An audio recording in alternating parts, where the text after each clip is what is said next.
What is going on, guys? Thank you so very much for joining us on Tuesday night. It is Tuesday Night Titans, episode 91 for your Tuesday, April 15th, 2025. I am your host, JD from New York. As always, joined by the one and only, the man who loved reliving Hulk Hogan walking out of WrestleMania 9 with the WWF title, and not Bret Hart, on the latest WrestleMania documentary, The Solomons. What's going on, brother?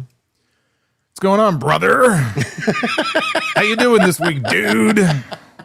Let's go, Jack. We had to relive the horror again, man. I don't know. You look at that crowd in Vegas that night. They seem pretty happy, actually, by the outcome. I know. There were a lot of, actually, you're right. You're right. It was little kids, too, jumping up and down with their little Hulkamania banner, headgear on, or what is it? The bandana? Headgear. Yeah. Bandanas on, and Howard Finkel going around interviewing people. And what was your favorite part of the show? Hulk Hogan, baby, Hulk Hogan. Yeah. After he supposedly wasn't supposed to be there. He was in a tag team match, brother. Yeah, sure thing, man. He was going to be in a tag team title match, and that was it. He was going to go to the casinos and gamble for the rest of the night. Sure thing. So, yeah, we're going to talk about that tonight, man. I'm excited to talk about that, kind of reliving our childhood a little bit. WrestleMania 9 on the table tonight for this episode 91. Thank you for joining us on this Tuesday night. It is WrestleMania week, and it is going to be a loaded week, man. We were talking in the sound check just 15 minutes ago how busy this week is going to be. And it is starting off tonight, really, officially, with us here on TNT. We're going to get into a deep dive of WrestleMania 41. We're going to go over both Night 1 and Night 2, give you a preview, storylines, predictions, what we think is going to happen. And then we'll also talk the Hall of Fame as well. And we'll go over the list of inductees and the inductors for the Hall of Fame this year for the class of 2025. We also got Mariah May news on the table here. Apparently, a lot of people are freaking out. Is Mariah May leaving AEW? Is she joining WWE? We talked about this just a little bit last week when the rumors started to circulate. And apparently, there was a couple of big stories today from Fightful and PW Insider. So we'll definitely go over that. We'll also talk some AEW Dynamite. We have Spring Breakthrough coming up on Wednesday, where they will be the longest running episodic wrestling show. 289 episodes. I know. Somewhere Eric Bischoff is punching the air. And we will definitely get into that card, which right now is looking really, really strong on paper. And I'm super excited personally. I know Jason is as well, to see Mercedes and Athena in the main event tomorrow night. Live on Dynamite from Boston, Massachusetts. That's going to be a great show. And we got a lot to get into tonight, as always. Thank you guys for joining me. But I have to get into the super chats here because we had a couple of bombs. Yeah. Oh, my goodness. I said, give me a hell yeah. Fuck yeah, give me a hell yeah. Dark Effect and David Thiering both dropping $100 super chats right before we even open the doors to the beautiful bar tonight. Dark Effect says, what AEW and its fans need to realize with people like Penta or Mariah May or even Cody Rhodes, some wrestlers' entire dreams are to be in and make it big in the WWE, where no amount of money or creative is going to keep them there. The appeal to a WWE champion is real, says Dark Effect. Yes, we will definitely get into that discussion tonight. Not only was that Stephanie Vaquer and the reason why she went to WWE, but now Mariah May supposedly has dreamt of being in the WWE, and it was a lifelong dream of hers. Dark Effect, thank you so much, brother. And David Thiering says with a $100 bomb, it's really sad and a damn shame to see what AEW is becoming. If the AEW sickos can't come to grips with how bad things are getting in AEW, as evidenced by the Mariah May situation, they are truly coping and seething and just can't accept what they are seeing, says David Thiering with a $100 super chat. I don't know, man. How you feeling over there about Mariah May? Well, I mean, forget Mariah May for a second. I'm feeling pretty good about Dark Effect, and I'm feeling pretty good about David. Yeah. Coming in hot this early.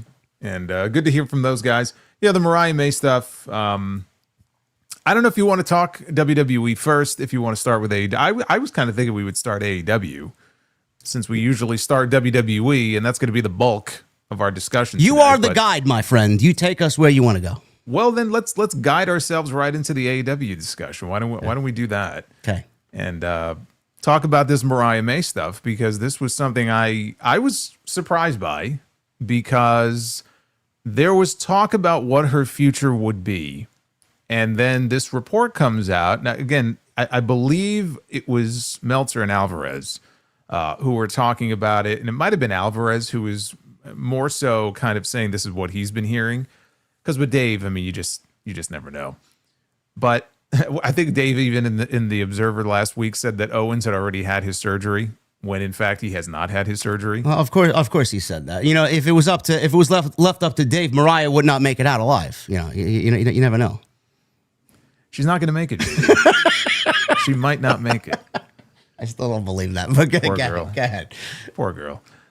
So I saw the report that everybody else is seeing, and there's been some follow up. I saw Mike Johnson on PW Insider had a report where he couldn't confirm that. He didn't deny it, but he couldn't confirm it. But he said that there were murmurs a while back that she had possibly requested her release from AEW, and that obviously, up to this point anyway, her release request has been denied. He didn't confirm that either, but it was something that he was hearing. So there's definitely something going on here.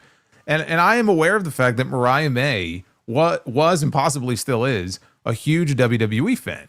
And you could even go back on her social media. People were posting old posts and photos of her. I think she was at WrestleMania 38. They have a picture of her in the parking lot saying, one day it's going to be WrestleMania. So it sounds like it's been her lifelong dream to eventually be in WWE. And so that doesn't surprise me that she would want to go there. But, there's going to be a lot of discussion about Tony Khan fumbling, right? We hear that chant a lot, especially on NXT. Tony fumbled. He fumbled this guy. He fumbled that guy. I'm not sure in this case that there's a whole lot he can do if this is something that she has her heart set on. If she wants to go to WWE, when her contract is up, I don't know that there's anything Tony's going to be able to do. It kind of reminds me of the Jade Cargill thing, where if you remember, he made an effort to try to retain Jade and keep her in AEW. And he had said to her, like, what is it going to take? And she, I guess, threw a number at him and said, well, if you're willing to give me this much and this, and he did, he was willing to give her exactly what she wanted. And she walked away anyway. Sometimes people they make up their minds, or their heart is set on something, and there's nothing that you can do about it. So I don't really look at this. If this happens, it would be a big loss for that women's division. But I also wouldn't necessarily beat up on Tony Khan too much, because if she wants to go to WWE, there ain't nothing he's going to be able to say that's going to stop her from going. But what a huge loss that would be for that women's division. Yeah, it is a tremendous loss. Which by the way is not confirmed. We don't know that. And Fightful, just to in the interest of full disclosure, Fightful did have a report saying that she's got quite a bit of time left on her contract. I think at least until November. So this is not something that's imminent, unless it was a situation where Tony was like, okay, I'll let you go early. It's not like she's walking into WWE after WrestleMania. So just put that out there. This is not something that's, imminent. Yeah, Fightful reported that the initial thought was that May's AEW contract could expire as early as this summer. We didn't really know what that meant. It could be May, June, July, August. We don't know. PW Insider then followed up today, stating that they have been informed that May still has significant time remaining on her current deal. Now, if this information is accurate, fans anticipating an immediate appearance elsewhere should not really expect her to jump to WWE so soon. One source cited by PW Insider speculates that May's AEW contract could extend through November of this year, while another suggests the possibility of even more time beyond that. Now, I think everybody who watches this and listens to creators like us, Jason, and follow the product on a week-to-week basis know that AEW, Mariah May, Toni Storm, they produced the best women's storyline to come out of that entire company in 5 years. It will probably go down as the best women's match that they've ever done at Revolution. Definitely the most violent. If Mariah May jumps ship to WWE, just thinking out loud theoretically, if she jumps ship from AEW to WWE, does that set a bad precedent on how people look at AEW? Because if Mariah May at 26 years old, and like you said, it's 100% true. If you have your heart set on something and you want to be there, then you're going to go there and do what you want to do. But does it set a bad precedent for talent like Mariah May, who's 26 years old? in AEW who have reached the top of the mountain so quickly and have ventured to the top, going after the women's championship so soon in a year and a half, leaving them really with nothing to do. Is that a snide on the creative aspect of AEW? Do talent look at that and say, well, I'll do this, and then when I reach the top of the mountain, there's nothing else for me to do, so I'm just going to go find something else to do somewhere else? How does this make AEW look in the end here with Mariah May? Hey, look, it's possible. It all comes down to, what do you have planned for these people? If you push them so hard, like, she won the world championship last year. It's pretty quick. I mean, it's not like she just debuted last year, but she wasn't around for that long. And she won the world championship. She had a nothing reign. Yeah, nothing. I mean, the reign was just not even worth remembering. It was really all about just keeping the title warm for Tony to then get back, and so they can complete their story arc. But she accomplished that. She had, you said it was the greatest women's storyline in AEW history. It's one of the best storylines, period, in AEW history, male or female. And they took their time with it, and it was great. And so the payoff was great, and they had great matches together. So it's one of these things where, like you said, she's reached the top of the mountain as far as winning the world championship, and she had this amazing story. Can she replicate that with somebody else? Yeah, she could, if they could find the right idea. So is it a case where Tony shouldn't push people that quickly because if they win the world title, they'll just want to leave? I don't know if I would simplify it in that way. I still feel like if you, A, make it worth their while, and B, give them assurances that you will, be able to come up with other interesting stories for them. To me, it doesn't matter if you're the world champion, if you're the TBS champion, if you're not a champion, as long as you feel creatively fulfilled and you're featured on the show, as she was for a long time. I mean, we really haven't seen her since she lost the title. But then I don't think it matters as much. Maybe she felt like creatively that she had reached the peak, and she just felt like, well, I came and I did exactly what I wanted to do. I got to work with Tony Storm. I got to be the world champion. I got to make a name for myself on American television. More people know who I am now. And now it's time for me to go where I really want to be, which is WWE. That's just something that Tony's going to have to contend with no matter what, because WWE is bigger than AEW. And maybe he can match, financially certain contract offers, and he can compete in that way. But you're just going to have people who grew up watching WWE, and their dream may have been one day to be a WWE superstar. And there's just not a whole lot you can do about that, because you can give them the world and they still may leave anyway. So look, at the end of the day, Mariah May, it would be a loss. Absolutely. If AEW lost her, they still have a ton of talent in that women's division. I don't want to make it sound like the women's division is dead if Mariah May isn't there. And Tony's loss would be WWE's gain.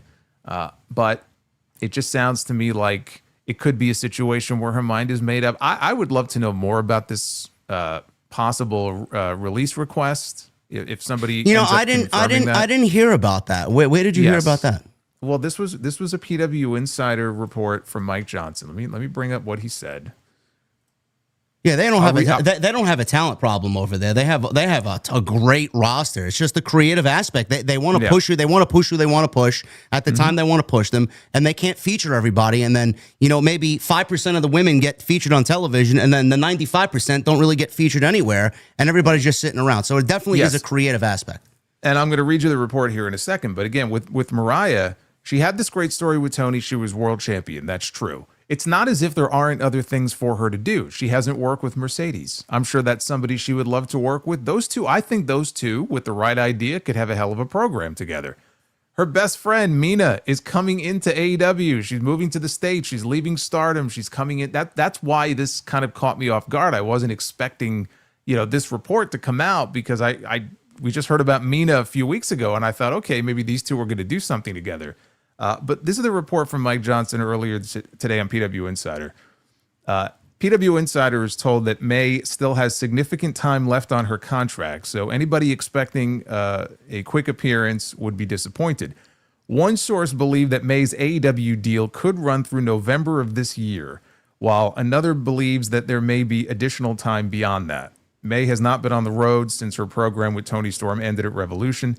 It should be noted that there was a rumor making the rounds within days of her program with Tony ending that Mariah had requested a release from her AEW deal, but at the time we were never able to confirm that that was accurate. Obviously, she has not been released. WWE sources played coy regarding interest in her, citing that she is signed elsewhere. So again, he wasn't able to confirm it, but apparently it was something that was being talked about. So that'll be something in the next few days to see if there are other reports about that. If it was a case where, okay, my program with Tony is up, I want to get out of here, that would be very telling. But he wasn't able to confirm it. Yeah, that is. That's the first I'm hearing about this today. I didn't even know that report existed. That would be very telling. And I mentioned today, because I made a video about this specific topic on my own today, earlier in the afternoon, and I mentioned Megan Bayne. And we're looking at Megan Bayne right now, kind of follow the same footsteps as Mariah May. She's been there for 2 months. She wrestled Toni Storm at Dynasty. She lost. There is an open-endedness to that where we could see a rematch, but I don't know if a rematch is going to do Megan Bayne any good, because I don't think anybody believes Tony's walking into Texas without the championship.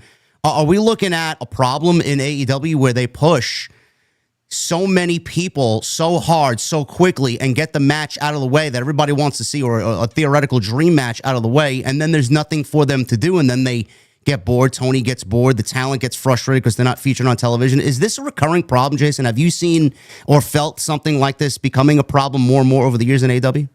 I thought that was going to be the case with Ricochet, because if you remember when Ricochet came in, they went to that Ospreay match, what was it, within 2 months? Man, I ranted about that, and people didn't understand why I was so angry about it, but yes.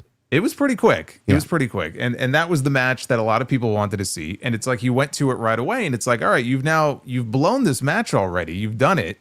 And so where do you go from here? You know, Tony got the big dream match out of the way, and does he have a bigger plan for Ricochet?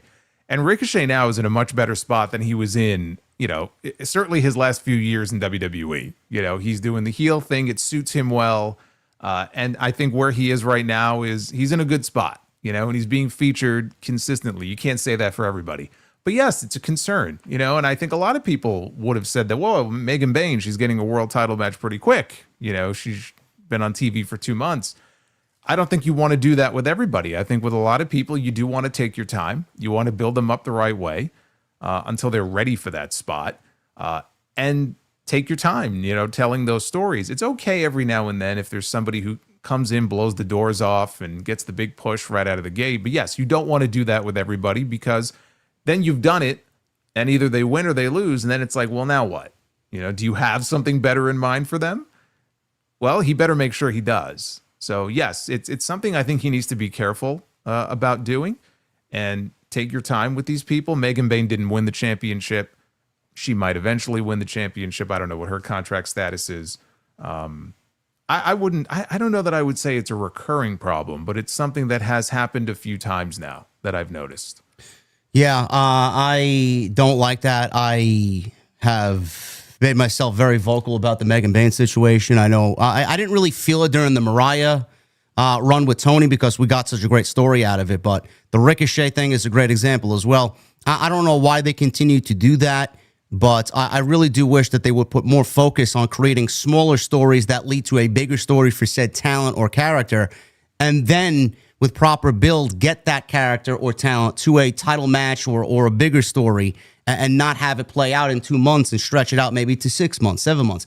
The impatience from AEW creative is very frustrating as a viewer, and that's something that I just rant about every single week. It's just a recurring fucking problem in my eyes every week. So I feel that way, and hopefully we get a little bit of a fix in regards to that. But going back to the Mariah May situation, Stephanie Vaquer was interviewed this week, and it made me think of her interview. She said that Shawn Michaels called her, and Michaels said this: "Stephanie, I know you understand English, and I want you to understand this personally. I'm Shawn Michaels, and I have this proposal.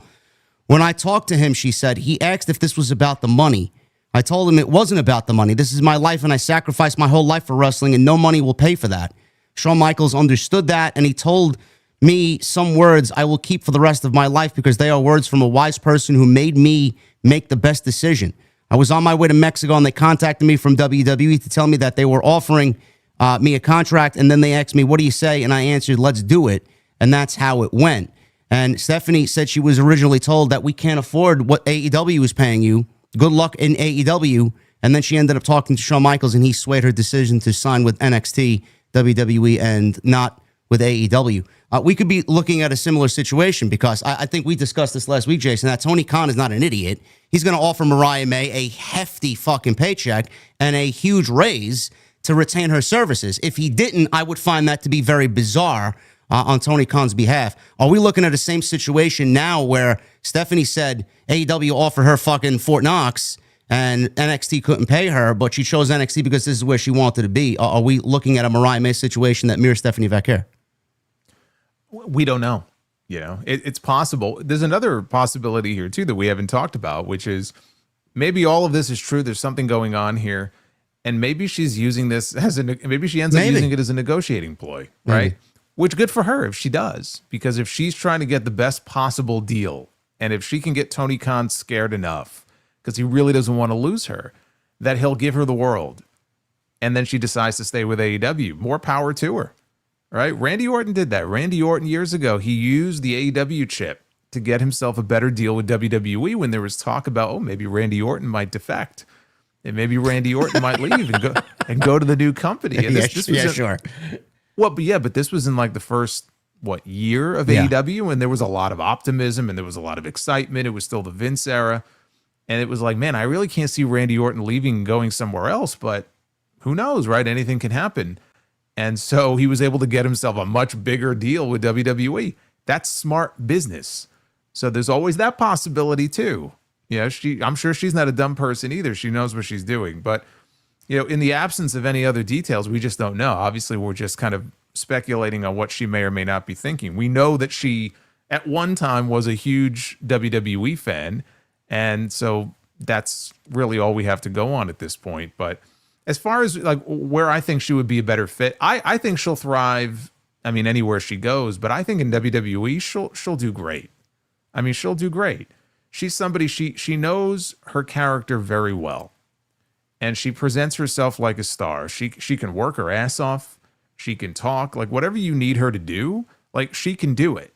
And she showed that. Like, in all the matches that she had, in the matches with Tony, I mean, she knocked it out of the park. Like, it was very impressive to see how fast she rose in this company. So I think she'll thrive wherever she goes. Do I have a preference on where I would like to see her? I wouldn't say I have a preference one way or the other. I hope she'll be featured in a meaningful role. If it's in AEW, then again, maybe she could work with Mercedes and people she hasn't had the chance to work with yet, and do stuff with Mina and whatever. But in WWE, my God, I mean the talent pool there that she can work with, either NXT or main roster, is unlimited. Yeah, I mean, it's ridiculous. I agree with everything you said, and the different takes on the different aspects of her character. She went from fangirl to Tony Storm to, just absolute fucking maniacal psychopath all in 12 months. And it was fucking great. I mean, I still have that image of Mariah beating Tony with her shoe at the end of last year's Owen. And that great visual of her just holding her up like she's fucking beheaded Tony Storm right on stage. Well, I mean, it was a great fucking visual to close the show. Sure. Or even, I mean, the match they had at Revolution, the Hollywood ending match, where they're dipping their fists, their taped fists in buckets of glass and fucking killing each other. I mean, this is not a woman who's afraid to get in there and I mean, just, do whatever it takes and put on a show. So I've been impressed by what I've seen of her. Since she came to AEW, I'm sure she's going to do well, wherever she goes. Tony, I'm sure, is going to make every effort to try to keep her. But ultimately, it's up to her. If she has already made up her mind, then she's already made up her mind. If not, then yes, Tony will need to do whatever he needs to do to make sure that he keeps Mariah May, because that would be somebody that if I were him, I certainly wouldn't want to lose her. No, I would not want to lose her either. And Tony is definitely going to try and retain her services. But like Jason said, and I agree, if you want to do something and your heart set on something, you're just going to go and do that. And again, I don't have any preference either about where she goes, whether it's AEW or WWE. I just hope that wherever she goes, that they take care of her and really treat her like the star that she is at 26 years old. But the one thing that has now sparked discussion coming from this, Jason, is On the lesser scale here, but it definitely fits into the realm of the discussion here. Jeff Cobb, he is now officially leaving New Japan Pro Wrestling. He is now rumored to be heading to WWE, as it was reported a couple of weeks ago that he was already on their internal roster list, and now he is officially leaving New Japan Pro Wrestling. This is coming from Fightful. They say, as we noted at the time, the move was somewhat curious given what we've heard about Cobb and him working in New Japan Pro Wrestling without a contract. There were reports of WWE interest in the 42-year-old Cobb, with one source even telling Fightful that Cobb was already listed on the internal roster. 9 days after capturing the tag team titles, they were vacated, and Cobb is leaving New Japan. The promotion announced on April 14th that he would be leaving. They've come to terms on the departure of Jeff Cobb at his request, with Cobb one half of the IWGP Tag Team Champions. Those titles have now been vacated, and his final match will take place at Kurikan Hall on April 19th against Hiroshi Tanahashi. New Japan did go on and apologize for the sudden nature of the news and wished Cobb the best in his future endeavors. I mentioned this in my video today as well, Jason. I don't know how big of a deal this is, but it's certainly a smaller scale talking point. Jeff Cobb, coming from New Japan, he's worked the majority of his career overseas in New Japan. He's 42 years old, and you see the partnership between AEW and New Japan, and you would think, as an avid viewer of pro wrestling, with the relationship that those two companies have, that normally someone leaves New Japan, they jump ship to AEW because it's very familiar to them. There's that working relationship there. They're not completely giving up New Japan, but coming here to the United States with that opportunity to still work over there. He's saying, no, I don't want any of that. I'm just going to jump to WWE. Is this a problem? Does this lead to, or I should say, a snowball effect with talent that is in New Japan instead of going to WWE, AEW rather, joining WWE? How much of this is going to affect others in the future to make their decision? Do you find this to be a problem? I don't, because it's just one person right now. I mean, if you could find 3 or 4, straight examples of it, if there's a pattern that develops, I would say, okay, something's going on here. He's made appearances in AEW before. Obviously, he has friends that work there. He probably has friends who work in WWE also. And I just think, what was he, 42? He's 42, yeah. Yeah. So, he's at a point clearly where maybe he just feels like this could be his last chance to get a big contract and make some real big money in his career. He's another one. I don't know if maybe he aspired to one day be in WWE and it's just taken this long for the opportunity to come up, and it has, and so he's jumping at it. I don't know if there was something about his AEW experience that soured him on AEW. It could just be as simple as, I did this, I haven't done that. And if I don't try now, I'm never going to have another chance, and it's a challenge for me. And if the interest is mutual, then let's make it happen. It could be as simple as that. What I find curious is these rumors have been going around now for several weeks, maybe even going back to last month. And New Japan put the tag team title on him. And so now he had to, surrender it. It sounds like it caught them off guard. And he was on social media joking about all the initial reports, when they first came out. And so I don't know. It feels to me like maybe New Japan was blindsided by this. That's a little curious to me, because he's been there for a very long time. And I know he lives there. He's loved his time there. So that tells me that he's gotten to a point where he may just really feel like, okay, this is a chance for me to make really big money, and I got to go for it. It's now or never. I may not have another chance to do this. He's a very talented wrestler. I first started, my exposure to him goes back to Lucha Underground. He was under a mask, but he's super talented. Again, can work, I think, with anybody, big or small. He'll be a fine addition, to the roster wherever they feel like they want to plug him in. There's some people on the roster who I think it would be fun to see him working with. I think the name Bronson Reed comes up a lot, either as partners or as opponents. But I would love to see Jeff Cobb in WWE.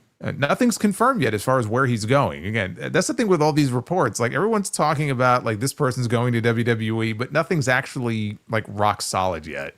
There's a lot of hearsay and a lot of other things and moving parts going on. For all we know, maybe he ends up in AEW. But I would love to see Jeff Cobb in WWE just to see how he would do. Yeah, I think he's a fantastic athlete, and I think he could offer a lot to WWE. And guys like that, like a Bronson Reed you mentioned, guys that are very athletic and agile for their size, like Jeff Cobb and Bronson Reed, I always found to be an anomaly. They're just fucking awesome, and they always put on just great performances. So I'm very much looking forward to that myself. Another narrative that was brought up today, Jason, with all these rumors, and like you said, these are nothing more than rumors. Nothing is confirmed. We don't know if Jeff Cobb is on the list internally or not, or if he's going there or not. Mariah May, again, all speculation at this point. But you start to hear now Mariah May, Jeff Cobb. We just got Ray Phoenix in. Penta came in January. It's not going to stop either. Malachi. Malachi Black coming back. Rusev is coming back. I mean, WWE right now is overloading their roster to a point where it's now sparked discussions that what are they going to do with all this talent? They got talent there right now that is struggling to find TV time, even with a 3-hour SmackDown, and they're bringing in 5-6 more names. Is this going to be a problem that leads to potential releases down the line? How do you look at this? Yes, well, it has to. I mean, first of all, they can't sign everybody. But if they continue to sign people at this pace, I mean, it's not just NXT, it's NXT. They have people, in Evolve and LFG. I mean, they have all this talent waiting in the wings. And some of that talent isn't ready for the main roster yet. But they can't sign everybody. And if they continue to sign all of these people, it's going to come at the expense of other people on the roster right now who are probably already frustrated that they're not getting television time. And what's going to end up happening is, there's going to be more roster cuts. I mean, it's inevitable. This is what I said about Tony Khan in AEW when he refused to let anybody go and he kept signing people and signing people. You get to a point where the dam breaks and decisions have to be made. You can't just keep signing people. It's like you're constantly signing and signing and signing, and you only have so many hours of TV time. So then you kind of sit down and you look and you say, boy, okay, I have all these people here and I only have so many hours. I have to prioritize now who I feature. You end up with people who are sitting around, and what happens? They get very displeased, right? They get very frustrated. They start to tweet cryptically, like Andrade. Okay, yeah, I'm glad you said it. But this is the sort of thing that starts to happen, and you'll see it. I think you will see it with some people in WWE, because we will get to that point. There's going to have to be releases. There's going to have to be people kind of out with the old, in with the new, just to make room if they continue to sign people like this. Yeah. So this was the discussion today, folks. Again, nothing is concrete. It's all speculation at this point, but there have been several different aspects raised as far as how much is WWE going to bring in and their existing talent pool. What is AEW going to do if they lose Mariah May? I mean, there was a lot of talking points today. So I'm glad we started the show off with that. And we will definitely keep you all posted on what happens with Jeff Cobb and Mariah May. So that is the details on that. Keeping with the AEW stuff, I do want to get into some little news and notes here, and then we'll get into Dynamite. We'll talk about what happened on Wednesday's show last week and a preview of the Spring Breakthrough show coming up tomorrow night. Pac, let's start with this. Pac is legitimately injured, which sucks because I don't understand why he can't A, remain healthy, and B, he disappears for long stretches of time, and then he comes back on a random whim. But now he's legitimately injured, Jason, and this happened in a match with Swerve Strickland on Wednesday where he took a buckle bomb and I hate that move. Can I just say that? Yeah, I really wish they would just retire that move at this point. Like, it doesn't even look good. No. Seriously, if you're going to do that, just do a fucking power bomb. Yeah. We've already seen, I don't want to make it sound like people are getting hurt on this move every other week, but there have been a bunch of people who have been hurt doing this move inside the ring, outside the ring, and it's so unnecessary. And I feel bad for him because, like you said, he's had issues before with injuries. He'll go away, he'll come back, he'll be gone, he'll come back. And obviously he was part of this whole Death Riders thing, which I don't care for, but he's still part of the top heel faction in the company. And we don't know how serious the injury is. We still haven't gotten any kind of firm update on it. But when he gets powerbombed in that corner and he starts screaming, you know something's wrong. Yeah, he screamed, he injured his foot. Again, we don't know the severity of the injury, how long, or ankle, or how long he's going to be out. But I agree with you 100%. The buckle bomb is something that I don't really care to see anymore. When you watch pro wrestling and you legitimately fucking wonder, is someone going to get injured on this spot every time it happens? Like Big E fucking diving back in the day. Is he going to kill himself tonight? Just stop. We don't need to think that before the move actually happens and then someone ends up getting hurt every time we see it. I don't really care for it, so I agree there. But Pac, injured ankle, injured foot, we don't know. Happened in the match with Swerve Strickland. After the show, Pac was reportedly seen leaving the area on crutches, according to PW Insider. This could signal either a hiatus for Pac, who recently returned in March after an extended absence dating back to July of 2023. And now, on tomorrow's show, Jason, we have a Trios Championship match where Moxley will be filling in for Pac against the Ops, Shibata, Hook, and Samoa Joe. Can I ask you a question? Yeah. About that? I could have sworn that, I guess this was last year, when the Bang Bang Gang had the Trios titles and Jay White got hurt. Yeah. And they tried to use the Freebird rule and have Juice Robinson fill in for Jay White. We had Christopher Daniels say, no, we don't do that here in AEW. So you have to surrender the titles. And so apparently the rules have changed. And I know why. I know why. I'm just pointing out that there's a storyline inconsistency here. The reason that they're between a rock and a hard place, of course, is because the Death Riders are probably dropping those titles possibly as soon as tomorrow night to the Ops. And if not tomorrow night, they're going to drop those Trios titles very soon. How long have they even had them for? I've already lost track of how long they've had those Trios titles for. I honestly, I could not give a single shit. It's been so long. And so what they don't want to do, of course, is after all this time, we'll just take the titles and strip them, from the Death Riders. So I get it.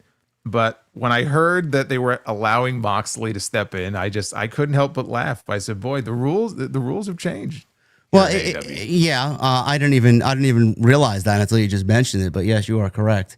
How does this make the Death Riders look? Because if you mention that they may be losing them as soon as tomorrow, and that actually happens, does this make Moxley look weak coming out of the match with Swerve at Dynasty, and then obviously he's still the champion going into All In Texas? If they lose and Moxley's a part of the team, does that kind of not that he could look any worse because this entire storyline's fucking terrible, but does that make Moxley look just slightly weak because he's on the losing team and he aided in his team losing the Trios championships? Or no? No, I mean, as long as he doesn't eat the pin or he's not the one submitting or anything like that, it's fine. That's what Wheeler Yuta's in there for. Yuta loses the match. Moxley smacks him around at the end, teaches the kid a lesson. It's fine. I really don't think it makes a difference one way or the other. The only other option would be to find a new member. I don't want the Death Riders to grow. I want them to die off. Well, if they wanted to add new members, they should have did that 6 months ago. No, but it's not a matter of wanting to add new members. It's a matter of if they needed somebody to replace Pac and didn't want to use Moxley, they would have had to have added a new member. That's why adding Moxley was the only option. They had no choice. Well, they might not need to add new members because they got both Matt and Nick Jackson who want to work with them now. True, but what are you going to do? Have Matt and Nick are going to do rock, paper, scissors to see who fills in as 1/3 of the Trios champions? That wouldn't make sense. God, it gives me fucking cringe chills just even thinking about it. Yeah, Pac is injured. We'll get into that Young Buck situation in a bit. Pac injured. We don't know how long he's going to be out, so I feel bad for him because he's just such a dynamic performer and he just can't seemingly catch a break. I'm sorry, Jess. I'm just going to say the other reason why you wouldn't want to strip them of the titles is what are you going to do? You're going to put them up at a tournament? We have 2 tournaments happening right now. So again, I get it. They really don't have a better option, honestly, other than to just slot Moxley in there. I just wish they would at least, and maybe they'll do this tomorrow, or maybe I'm giving them too much credit. It would be as simple, since the Young Bucks are trying to curry favor with the Death Riders and they are still EVPs. It could be as simple as them flexing their EVP muscle, right? They're trying to suck up to the Death Riders and just have a little segment on the show or something where they say, hey, you're welcome. We pull some strings for you.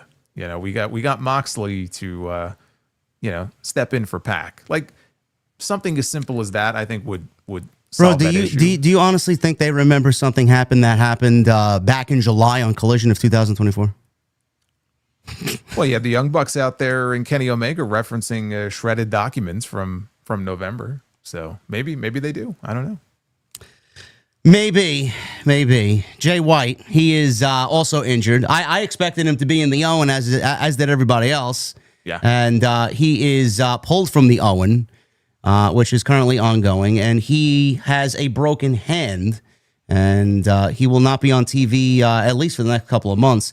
Jay White was pulled from the Owen after breaking his hand, and he was written off television after being quote-unquote attacked by the Death Riders, that attack that nobody ever seen.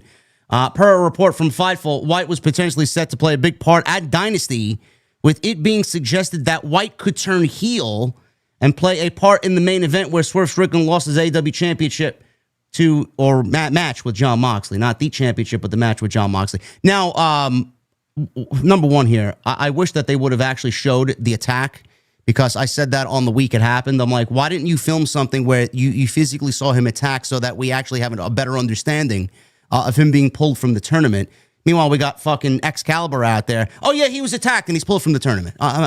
That's great, man. And Tony Storm's coming over to have a fucking old-fashioned with me on Friday. No, you can't say that. Well, the cameras weren't there. The cameras weren't there. They should be there. They should be focused there. What do you think? They have cameras everywhere to catch everything at all times? Come on, man. I'm just saying. Something should have been documented. That's all I'm saying. I'm just saying. I mean, so I'm trying to think. Was he not there? No, he was there because he actually had an interview with the cast on that Saturday's Collision. Well, I remember that, but I couldn't remember if they taped Collision that night or did they do Collision the next night? No, they taped. They I don't know. It was within the same week, so he was in the building. Okay. Yeah. All right. So, yeah, no, they could have, if they wanted to. Yes, they could have filmed something. That is true. Now the report also says that he could have played a part in the main event at Dynasty and turned heel. So he was a heel with the Bang Bang Gang, and then he was a babyface because he was going up against Paige, who theoretically was a heel because he burned Swerve's house down, and then they wanted him to go heel again. I don't really understand the lot. Why would he turn heel on Swerve Strickland? Why would that make any sense? That was also in the report. Don't look at me. I don't know what you're expecting me to say. You're a bright guy. I mean, I'm looking for you for answer. My brain is in pain right now just listening to you describe all this. I was just wondering why, because I thought maybe when did they do the it was the Revolution match, right? Where he came out and we weren't sure. I thought maybe he was going to go heel on Copeland. Yeah, that's what that would have been the right place to do it, not Swerve. Right. That would have at least made sense. The Swerve thing really wouldn't, other than to just do a swerve, that really would not have made sense. So yeah, that's the land of AEW Creative. Pac is injured, Jay White's injured, and who filled in for Jay White? It was Kevin Knight, who had a very good match with Will Ospreay at But we didn't Dynasty. talk about the best news coming out of Dynamite on Wednesday. I'm getting to it right now. Someone is okay. Good, go ahead. So someone's what? Oh, I was gonna talk about the Young Bucks. Oh no! I was going to talk about who's going away for a while on a little vacation. Oh, Chris Jericho is going away, man. Do we got a round of applause? Yeah, man. Jericho's gone. Oh my goodness. Fozzy has their 25th anniversary tour, bro. We getting tickets? That's all you, bro. That's all you, bro. They got no New York dates. I looked at the schedule. They have no New York dates anyway. Listen, you don't want to go watch Chris Jericho sing live. I heard it's a horror story, so you're not missing much. Look, come on now. Judas is a good song. Judas is a good song, but it's very dubbed. I will say that. That's his vocals are very much enhanced there. He doesn't got those Miles Kennedy pipes, bro. No, but very few people do. But yes, he is very disillusioned with Big Bill and Brian Keith. And so he said, I'm going to leave. I'm going to go away for a while. And then, of course, like you said, he's got this tour. Now, I did read that he has most Wednesdays off, except maybe one. So I suppose if they needed him back for some reason, he is technically available. But after the segment they did on Wednesday, I didn't get the sense that we're going to see him for a while. So at least we'll get a little break from the learning tree. Yeah, great. I don't know what that means for Brian Keith. I don't know what that means for Big Bill. I would love to see Big Bill in a more singles role and given a nice treatment as a single, but given AEW's track record with big men, I don't really find that to be a success. Just look at Will Hobbs right now. Not doing much of anything. I mean, he's got a different luchador partner every week. true. Maybe he really likes the luchadors. Maybe he just wanted to befriend Commander. You know? I don't know. We could have a little odd couple pairing. Hey, you know what? Look, those odd couple pairings in wrestling. You know what really aggravated me? They did this 8-man tag team match, and just randomly out of nowhere, they said it's for $400,000. I would love to know how they settled. Did you on have that fun number. with this on your stream on Wednesday too? I had a blast with this on Wednesday. Well, I said, because I was trying to figure out how they came to that number. I said that was probably what just fell out of Tony Khan's pocket when he woke up in the morning. And so they're like, okay, $400,000 on the line. But like, I'm watching this and I'm just thinking, okay, this is so stupid, but stupid things in wrestling can be fun. You had the Beast Mortos in this match, but he was on the losing team. And I said, why? Why wouldn't you have him on the babyface side? So when the babyfaces win, you've got weeks worth of vignettes now where you could have people kind of leading the beast around different places. They go shopping at the local mall or something, and they're trying to like find ways for him to spend his money. Like, at least go all the way with it. Imagine Beast Mortos walking into a fucking Ferragamo fucking suit and jacket place. Then he's buying a fucking fancy suit and jacket. That's what I'm talking about. Like, he's walking around, he walks into like Dick's Sporting Goods, or he's going into these different stores. I mean, didn't the running joke was like his real name was Frank or something. He used to be a lawyer. Yeah. Wasn't that okay? All right. Well, maybe he's going to spend $100,000 on like new law textbooks or something. Like, there's so many silly, stupid things you could do with it. And then he fucking lost. That's a missed opportunity if I ever heard of one, man. So what's the point? Even Speedball. I mean, film something. Have him go walk into a Nike outlet and fucking pick out some Jordans or something, man. Well, did you see he was on stream doing that? Did you see that? No. Yeah, he apparently, I didn't even know he streams, but I think he was on Twitch maybe. And it was a small clip. I didn't see the stream, but I saw he was like scrolling through sneakers. And he came across this one pair of sneakers. I think they were like stupidly expensive. And he was like, what the fuck is this? And it was like a very brief clip. So I think that was kind of tied into the whole like them winning $400,000 thing. But like, okay, that's online. Like, I want to see what they do on television. Do you think they're going to follow up with any kind of segments or skits like on TV this week with any of that? No. Yeah. I said it was imaginary money. I mean, they only did it so Tony could brag on social media. Hey, look at this cool match I made that makes no sense, but there's $400,000 on the line, so it does make sense. They've done this before. They had a battle royal once for $300,000, and it's like it happens, and then it's never spoken of again. So I'm like, what's the point? I don't put it towards. I even said if you want to really give the match some meaning, have the earnings or have the company donate the earnings to a great cause or a charity. I mentioned the cat sanctuary that burned down on Long Island. Something, give the match meaning. But like, where's this fucking money? Is it Monopoly money? Well, where is it? I'm saying like they did that storyline in NXT years ago where Cameron Grimes like he invested in the market or whatever, or was it Bitcoin, whatever it was, and like he hit it big. And like it changed his entire gimmick. He became, the Playboy guy who's like throwing his money around and stuff, and he was very entertaining. It's like if they don't follow up on this, I'm just sitting here wondering like what the fuck is the point of any of this? But like when I saw the Beast Mortos was in there, and of course all he ever says is, and I'm like, man, he's got to be on the winning team, and then he fucking lost. I'm like, what a missed opportunity. Like, why even bother? Can you imagine him getting fitted for a new mask? That'd be great. I mean, listen, man, that would actually get the people to legitimately care about Beast Mortos. Yes, it would. I don't know. Yeah, that was on the show Wednesday. The big thing that happened on Wednesday, though, is the Young Bucks. And they make their way out to the ring after Moxley took care of Katsuyori Shibata in about 5 minutes. He put Shibata to sleep, and he also put the crowd to sleep at the same time, so he killed two birds with one stone. Young Bucks made their way out to the ring. Moxley and Shafir were about to leave. Matt and Nick are in the ring as Shafir kind of stepped in between both of them, and Moxley is in the crowd. Nicholas told the crowd to give it up for Moxley and the Death Riders, show some respect to the EVPs. Everybody wondered why they cost Swerve Strickland the AEW World title at Dynasty.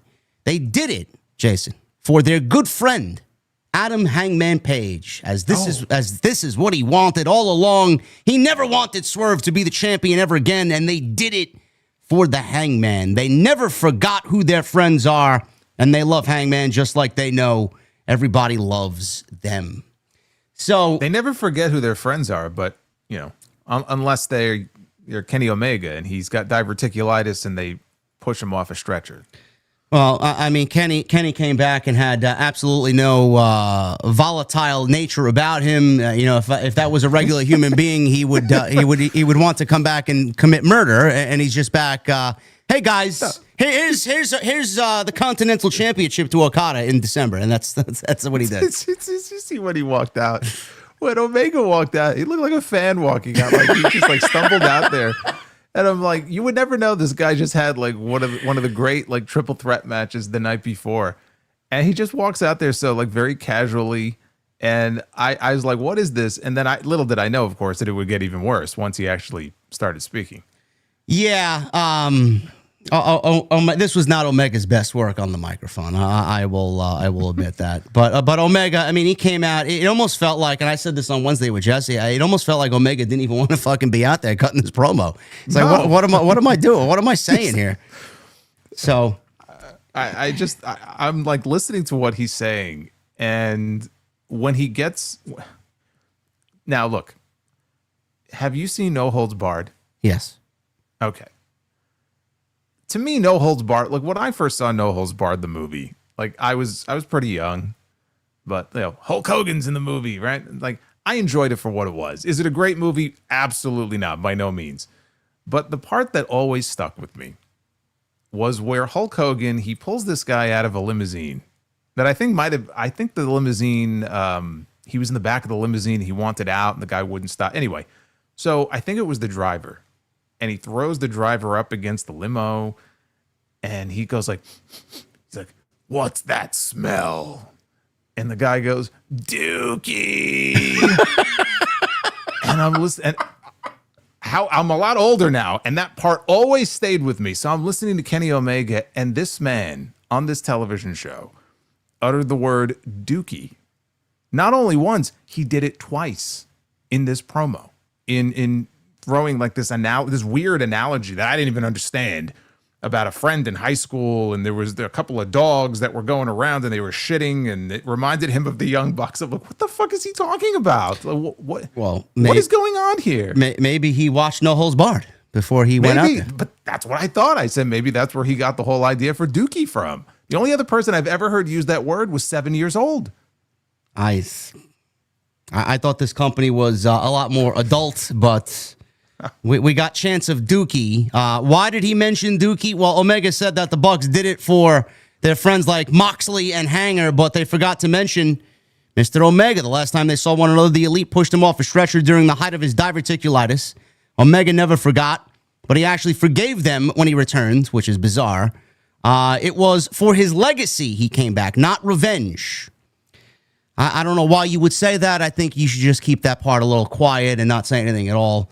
We're trying to bring back the feeling, which I don't know why they keep going back to that. I mean, this is what I think. I mean, if you're constantly saying we're going to bring back the feeling isn't there to begin with. So why are you mentioning bringing back the feeling when the company right now is not really creating good television? I was trying to bring back the feeling in my legs at the end of Dynasty because it went 5.5 fucking hours. I couldn't feel my legs.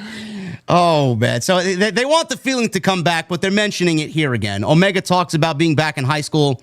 He'd go to his friend's house to hang out and play video games. His friend had a few dogs, ugly little Shih Tzus, who would always dookie on the floor. Over time, the more the dookie would pile up, he would finally put his foot down and said, you know what, we should go hang out at my place instead.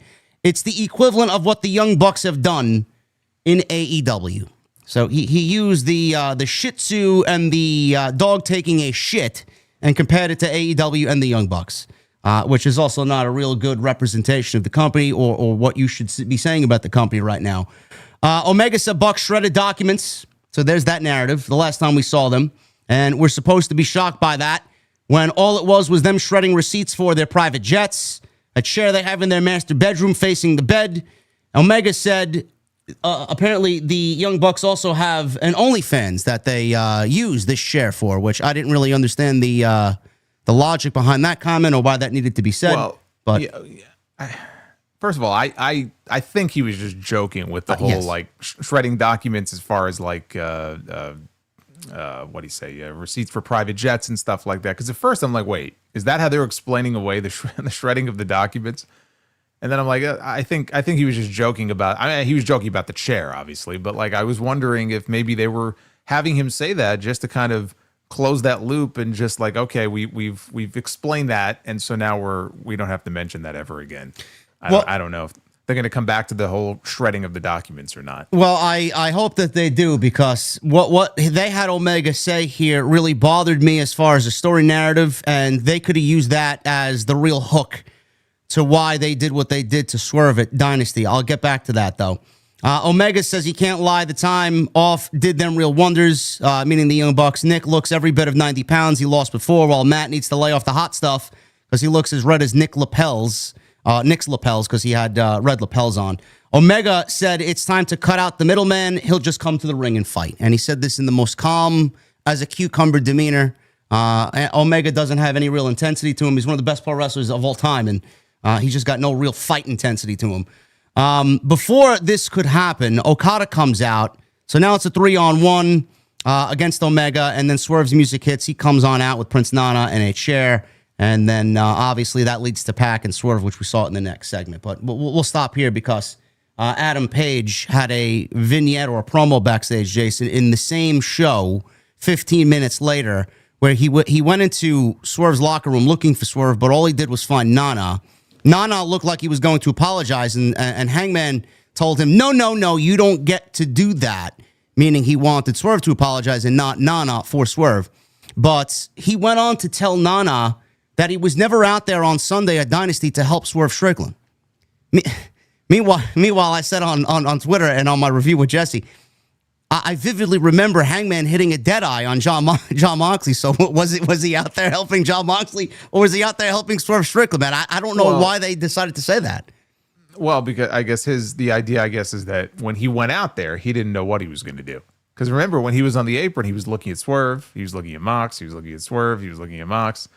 And so he wasn't sure. And then I think the Death Riders came out and whatever, went after him. So we didn't know for sure exactly who he was going to hit with a buckshot. I guess that's what they were going for. But yes, it in light of what ended up happening, it sounded pretty dumb. Although I will say, though, that segment with him and Nana was one of my favorite segments on the show. Absolutely. Yeah, because it looked like Nana was about to apologize. He said, look, I'm not speaking for Swerve, but just, given everything that's happened, and before he could say anything, I think Hangman knew where he was going, and he cut him off. He's like, no. It's like, no, you don't have the right to say that. And then he stormed off. So this is storytelling. This is character development. This is storytelling. It's why, Hangman, as far as his character, like, he's one of my favorites when I watch this show. I'm not a fan of every single thing they do with him, but I think that his character and the way that his character has developed over these past few years is one of the more interesting stories that they've taken the time to tell on this show. And I'm sure that at the end of all this, it's going to be Swerve and Hangman. They're going to be kind of joining forces, to battle the Young Bucks, whether that's Texas or whenever. But I enjoyed that segment. It's a little thing, but I enjoyed that. Yeah, I agree. Hangman is probably the best character-driven, I would say, wrestler on the AEW roster. Storyline-wise, him and Swerve have had a tremendous story. And just Hangman, you see from year 1 to year 5 how consistent his story has been and all the different aspects he's had to go through. I agree there. But as far as the Young Bucks explanation, Jason, coming out of Dynasty, Tony was actually quoted with John Alba today, and he said, I listened to feedback from lots of people across pro wrestling. He says, I do like to listen to feedback from lots of people across pro wrestling, especially if it's constructive. It can be really helpful. I think there's a lot of times where you hear somebody say something and they say, oh, why didn't they do it this way? Or instead of going from point A to point B and then to point C, maybe off in between point A and point B, they could have added this. So maybe there's a good idea there that they can use in the future. And he says, I really do love hearing feedback from all kinds of people, from people in wrestling, wrestlers, people who work in wrestling and production, and fans that I've never been backstage at a show in their lives, but just love pro wrestling and watch it a lot, and they have great ideas. I've never been backstage at a wrestling show until I was in my 30s. I just grew up watching it and loving it and following it, trading tapes and talking about it. There's a lot of different places and a lot of different ways that you can get an idea about wrestling or that you can contribute to pro wrestling. He said that with John Alba today. I don't believe him for a fucking second, because if that was the case, this Death Rider storyline would have been over fucking 3 months ago. But I digress here. Back to the Young Bucks situation. Lame is a very PG way to describe what they did. You know, we talk about shredding the documents. Instead of making a joke about it, that could have been the big hook. That could have been the big angle. The last time we saw the Young Bucks before they disappeared was them shredding these documents and them running away from the Death Riders as they chased the Dork Order and fucking Top Flight and everybody else that was sticking up for AEW in that particular time. They chased them out of the building with bats and steel pipes and whatever, and we never seen them again until Dynasty. They could have used that shredding of the documents as the big hook. Instead, they come out, they do it for Hangman, then they want to be buddy-buddy with the Death Riders in some type of partnership. But how do we tie that partnership aspect together? By shredding the documents. All they needed to do to make sense of everything, instead of, we did it for the Hangman, like they're fucking recreating Rikishi doing it for The Rock. We did it for Hangman. No, that's not the way it should have been. Shredding the documents should have been a way for them to tell the story that they were the ones funding the Death Riders to take over AEW because of what happened previously with Tony Khan. They could have tied both of these storylines together and really made sense of it. Would it have been great? No, I don't really give a shit about any of this because 6 months of this has just left me emotionless. But they could... Yeah, again. Funding them in what way? Money-wise. They're already getting paid. Whatever, man. Whatever. They're in cahoots with them somehow, some way. They're the ones pulling the strings. They're the ones operating as the fucking dark, shadowy figure over the Death Riders. They are working for the Young Bucks, and the Young Bucks are funding the Death Riders. That's the way it really should have been. But what we got on Wednesday was fucking lame, and I'm not really excited even coming out of the pay-per-view for their explanation moving forward. They could have come up with something more interesting for it. Maybe there's still a chance they will. I'm not going to hold my breath on that. I just kind of feel like it may be one of those things they did it, and maybe they didn't have a really good explanation for it, and it's just sort of going to hang there like that. I don't know. It was a mildly interesting hook there for a while. It's like, why are they shredding documents and fleeing? And I don't know. You know what the problem is? Even if they, at the end of all this, even if there's some explanation where they can try to kind of close that loop, I lost interest in this so long ago, and I just want this to end. Yeah. I really just want this to be over so we can move out of the Death Rider kind of phase that we're in and move on to whatever the next big story is going to be on this show. This has dominated so much airtime on these shows now for so long, and it's going to continue to do so at least until July. I mean, that much is clear. But I have no interest in this. You know, they have not grabbed my attention, and it's been months now. I mean, this has been going on now for months, and I'm just at the point where I feel like anybody in their orbit, you got to be careful that you don't drag them all down in the process. And I think there's the potential for there to be some good stuff that comes out of this. Again, if we get a Swerve Hangman alliance where they kind of come together for a common cause here, and we end up getting Swerve and Hangman against the Bucks, I'm sure that would be a great match. If the Ops can get over as a unit at the expense of the Death Riders, I don't know that the trios titles mean anything, honestly, but just to get a win over this group that has been relatively unbeatable. I mean, you still see Yuta and Claudio occasionally lose matches, but they've just been dominant for so long. There is some good that could still come out of this. And of course, we don't know ultimately who's going to be the one to beat Moxley for the title. Probably Ospreay, but you know, we don't know. Where my head is at right now is just, can we just get there so that we don't have to deal with this anymore? Because I look ahead at where they're probably going with this. You know, we're heading into Double or Nothing, and what is the match they usually do at Double or Nothing? Anarchy in the Arena. Anarchy in the Arena. And so when you look at the kind of the chess pieces that are on the board right now, you've got Swerve, and you've got Hangman, and you've got the Ops. And that's 5 guys right there. And on the other side, you've got Moxley, you've got Claudio, you've got Yuta, you've got the Bucks, if they end up on the same side. So, like, the pieces are there if they want to do an Anarchy in the Arena match, or if they want to do a Blood and Guts match. Actually, Swerve on Dynamite, as he was walking away, like, looked into the camera and said something about Blood and Guts. So we know they're going to do it. This is where I think we're headed with all of this stuff. I think the Bucks coming out and basically saying, hey, Jon Moxley and, you know, Death Riders, we have more in common than you think. I'm like, okay, so there is no partnership or alliance here between them. They're just trying to all of a sudden get on their good side. They've been sitting at home for how many months now watching all of this, to come back and be like, hey, I think that we should be together. You've done what we couldn't do, which is take over AEW. Isn't that what Matt Jackson said? Yeah, You've take done what over we couldn't do. AEW and win the AEW World Championship. But they're the fucking EVPs. I'm still wondering this idea about taking over AEW. Like, what does that even mean? Bro, they can't. What does that mean? They cannot possibly sit with the excuse we did it for Hangman and then just rest on that and then take with the Death Rise. They can't do it. No, it's fucking atrocious if that's what it is. But I keep coming back to this idea. Like, we had to sit through the Elite stuff for months last year, and they were the EVPs and they were flexing their muscle and they were abusing their power. And again, the thing with Swerve, what they're going to try to say is Swerve was disrespecting them. You remember a year ago? Yes. Right? Okay. And so this is why we did what we did, although they didn't really come out and say that.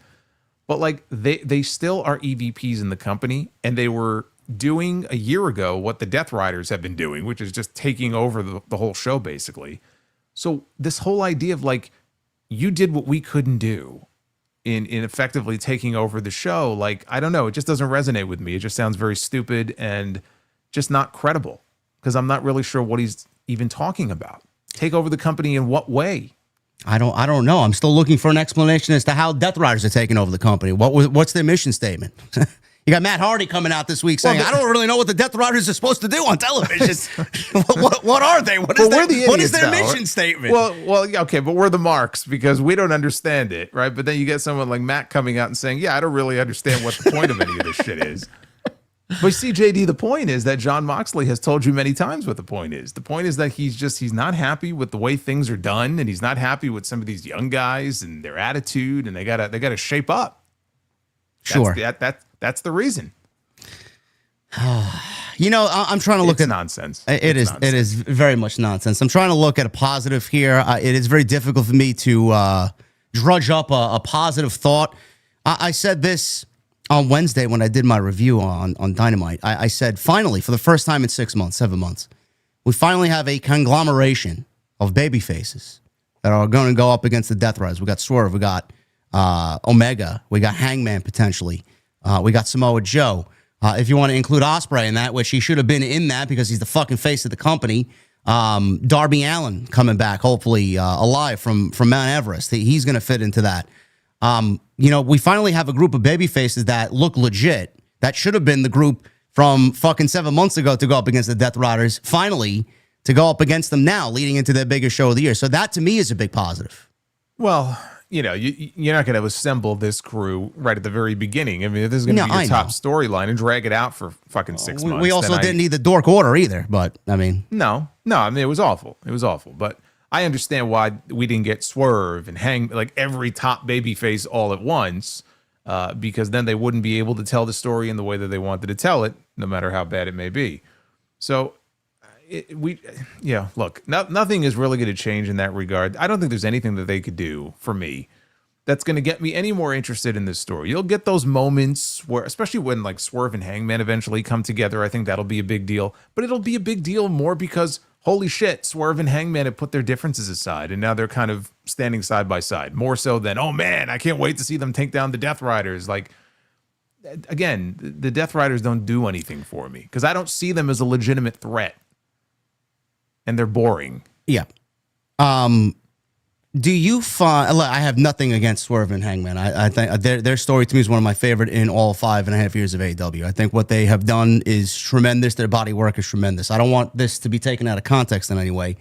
But do you feel like they are trying to force that feeling, whatever that feeling is, get back the feeling of old AEW by kind of going back into yesteryear and doing some of the things that we definitely resonated with? To me, I'm looking at this, Bucks, Hangman, Swerve. I'm kind of getting a similarity to Bucks, Hangman, and Omega, which is still my favorite tag team match in AEW history. Are you getting a sense that they're trying to go back and do what they used to do and kind of bring it back into 2025? Do you get a vibe from what they're doing here? No, I don't think they're trying to copy anything they did previously. I think that was just a case where you had Omega, you had Hangman, you had the Bucks. They were all part of the same family, right? They were all part of the Elite. And yeah, they had that great match of Revolution back in 2020. And this is a completely different story. I don't think it's a matter of them just trying to copy anything. I think what they're just trying to do is have their own Yeah, I've described the end of the WrestleMania main event last year as their like Avengers Endgame. And I think they're trying to have a moment like that where when it all comes down to it, it all in Texas, you're going to have all these guys finally, AEW is going to band together and hopefully, put the Death Riders in the dirt, and it'll be this big celebratory moment. I'll be celebrating for a very different reason because we could finally move past this. But can you imagine if it doesn't end in Texas and they want to take this all the way to Wrestle Dream, which will be 1 year since Moxley won that championship? Oh God. I hate to even put that into the atmosphere, but can we really discount that completely? After Dynasty, no. But I do think that that's what they're going for, and I do think, for example, if Moxley's going to lose the title at All In, we may see a cameo from Bryan Danielson. Wheeler Yuta's been using the Busaiku knee. I could see some sort of finish in that main event match where, oh, here he comes again. Here comes Yuta with the knee, and here come the Death Riders. The referee is bumped, and Bryan Danielson runs out. If I don't know what his health is, but maybe he can come out and throw a knee or something, and then this person shows up. Like, I think that's the kind of ending that we're going to get probably, and then the baby faces will prevail in Texas. But we still have a ways to go until we get to that show. I think that scenario is definitely going to happen. I think that's very possible for All In. They're definitely gonna take a page out of the Mania 40 playbook for sure, but to a lesser extent. One other thing before we move on here with some WWE discussion. You mentioned Anarchy in the Arena before. Do you get a sense, because I know I certainly do, that it is an overplayed match type / gimmick? Because this is something that we complained about with WWE, and I'm not really excited to see any of these names in an Anarchy in the Arena match, because I think we've seen enough. I think they've done legitimately everything we can do with the Anarchy in the Arena match. Every Double or Nothing, we get an Anarchy in the Arena. And I know you and I and everybody else complained every October, Vince, Hell in a Cell, because it's Halloween, or TLC and all these other things. Triple H thankfully got rid of these gimmick concept pay-per-views. Is this something that Tony Khan should really look at in the future to say, you know what, maybe we should scale this back, because the more we do it, the less impactful it is going to be for our brand? Well, we do have War Games every year. Well, it's starting to feel that way too, honestly. It is. No, it is. It is. And I feel the same way about that too, where if you have a good enough story to support it, then do it. Yeah. And if you don't, it's okay to skip a year. Yeah. Agreed. The thing that struck me, it's not even about Anarchy in the Arena. I mean, I do feel that way a little bit, but I was thinking about Blood and Guts, and if they do a Blood and Guts match and the Bucks are involved, they will have been involved, I believe, in every single one. Like, the Elite will have been involved in every single Blood and Guts match. I wish that they have to get away from that. There has to be one that is Elite free one of these years. And if you want to do it, get some new people and some fresh faces in there. Because I didn't realize it until I looked it up. I said, man, they've been involved in every single one of these things. Like, even the Bloodline in War Games, we had that one break where it was the Judgment Day instead of the Bloodline. You gotta have that break in there and just kind of shake it up and give it some more, variety. I just don't like the idea that those two matches are in such close proximity to each other. Yeah, because it's gonna happen in May, and then Blood and Guts more than likely in June. Probably in June, yeah. Mm-hmm. And I think that's just way too quick of a turnaround. I wouldn't have them that close together like that if it works out that way. So that's my issue with it. Well, the Undisputed Era in NXT, I think they did 3 black and gold War Games matches in a row? I believe they were in a bunch of them, yeah. And it gets old after a while. It does. I mean, the match itself may end up being a quality match, but it's all right, how many times do you see the same teams, the same people in the same match over and over again? That's why I got so sick of the New Day and the Usos. I mean, we saw it so many times. It's they have great matches, but for the love of God, can we please put some separation between these two?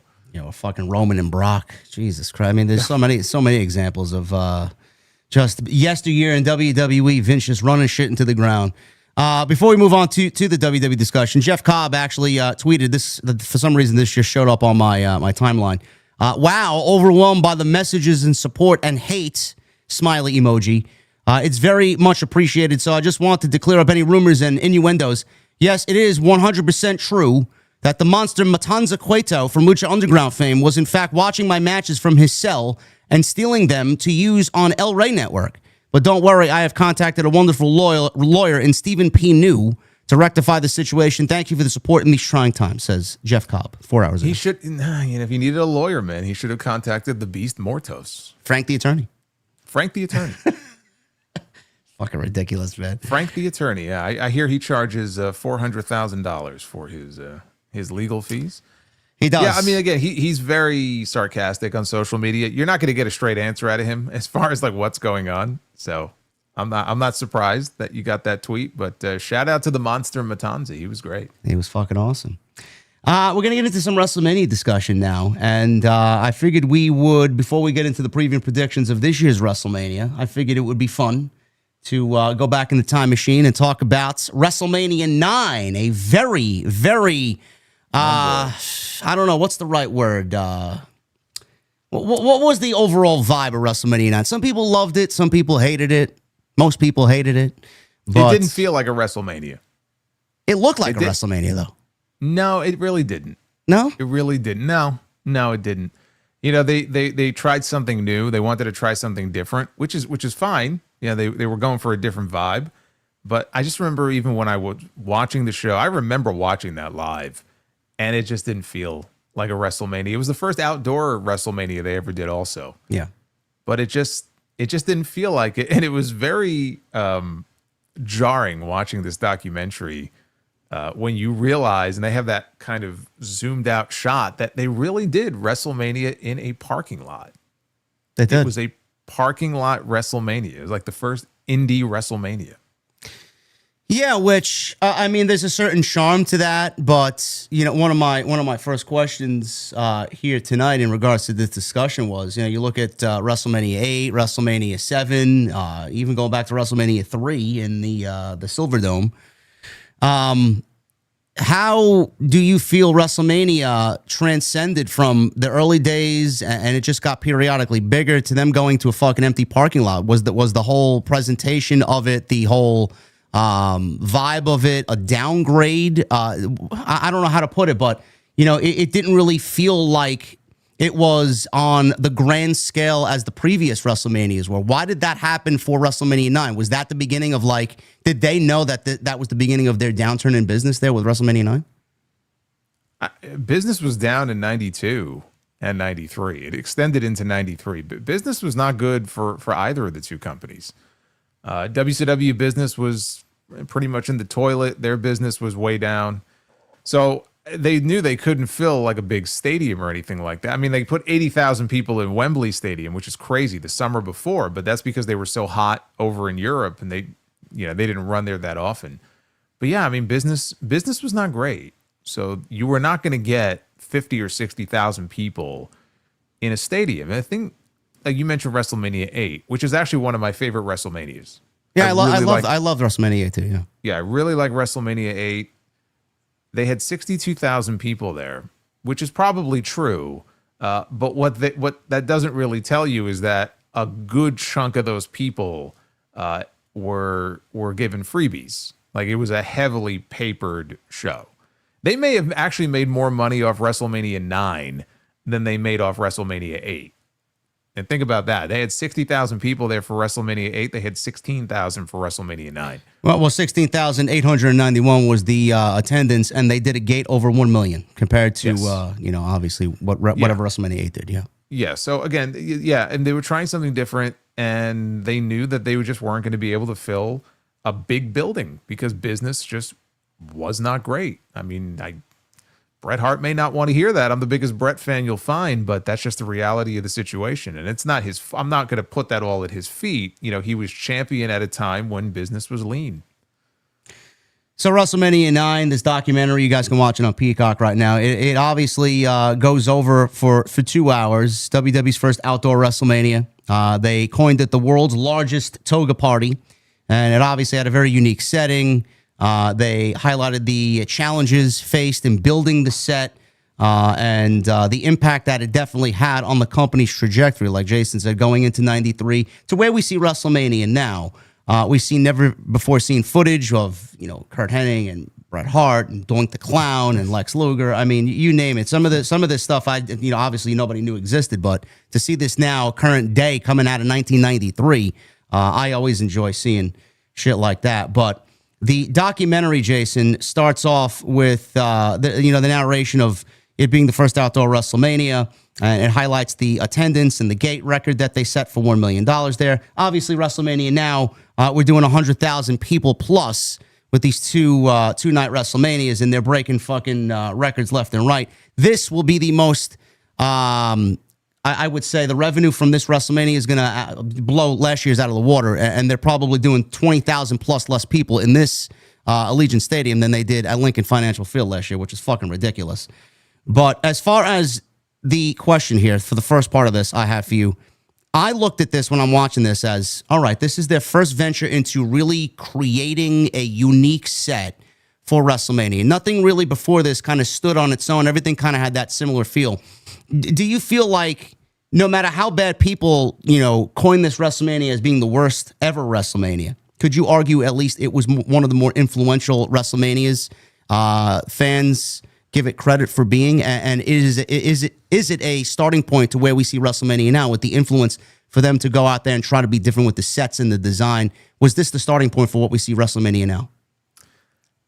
I think that they really overplayed that in this documentary. There's somebody who made I don't remember who it was, but somebody made the comment like, without WrestleMania 9, WrestleMania doesn't exist today as it does. It might have been Kofi Kingston, I believe. Okay, well, whoever it was, I mean, that's just not true. WrestleMania would have gone on to become what it became regardless, because that's just the way things were trending in that direction. So this just happened to be the first one where they decided to experiment with a specific theme, right? This none of the WrestleManias before this had like their own unique theme. This one was world's largest toga party. Let's build our own little Roman Coliseum here.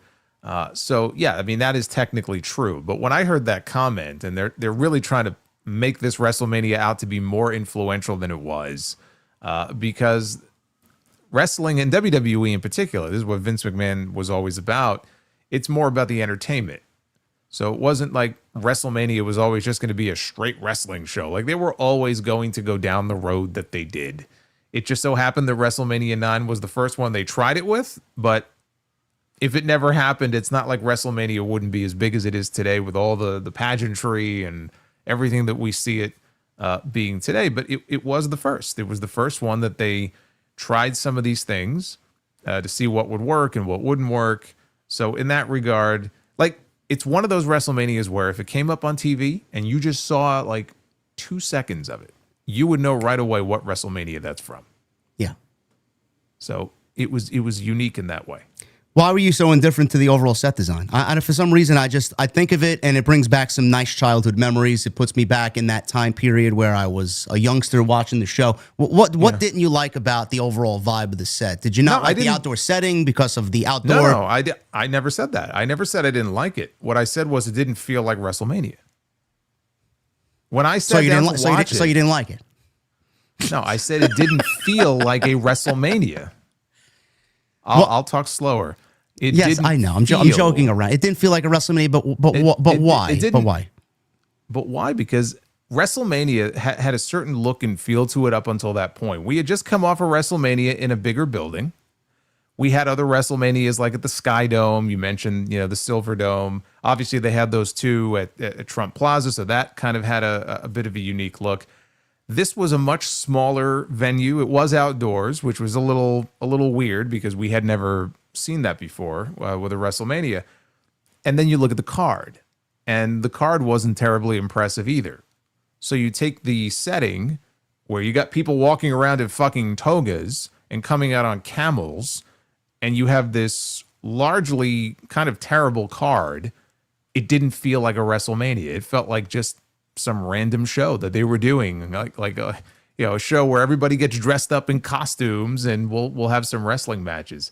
It didn't feel grandiose like WrestleMania normally did. It doesn't mean I didn't like the look. I thought it was a unique look.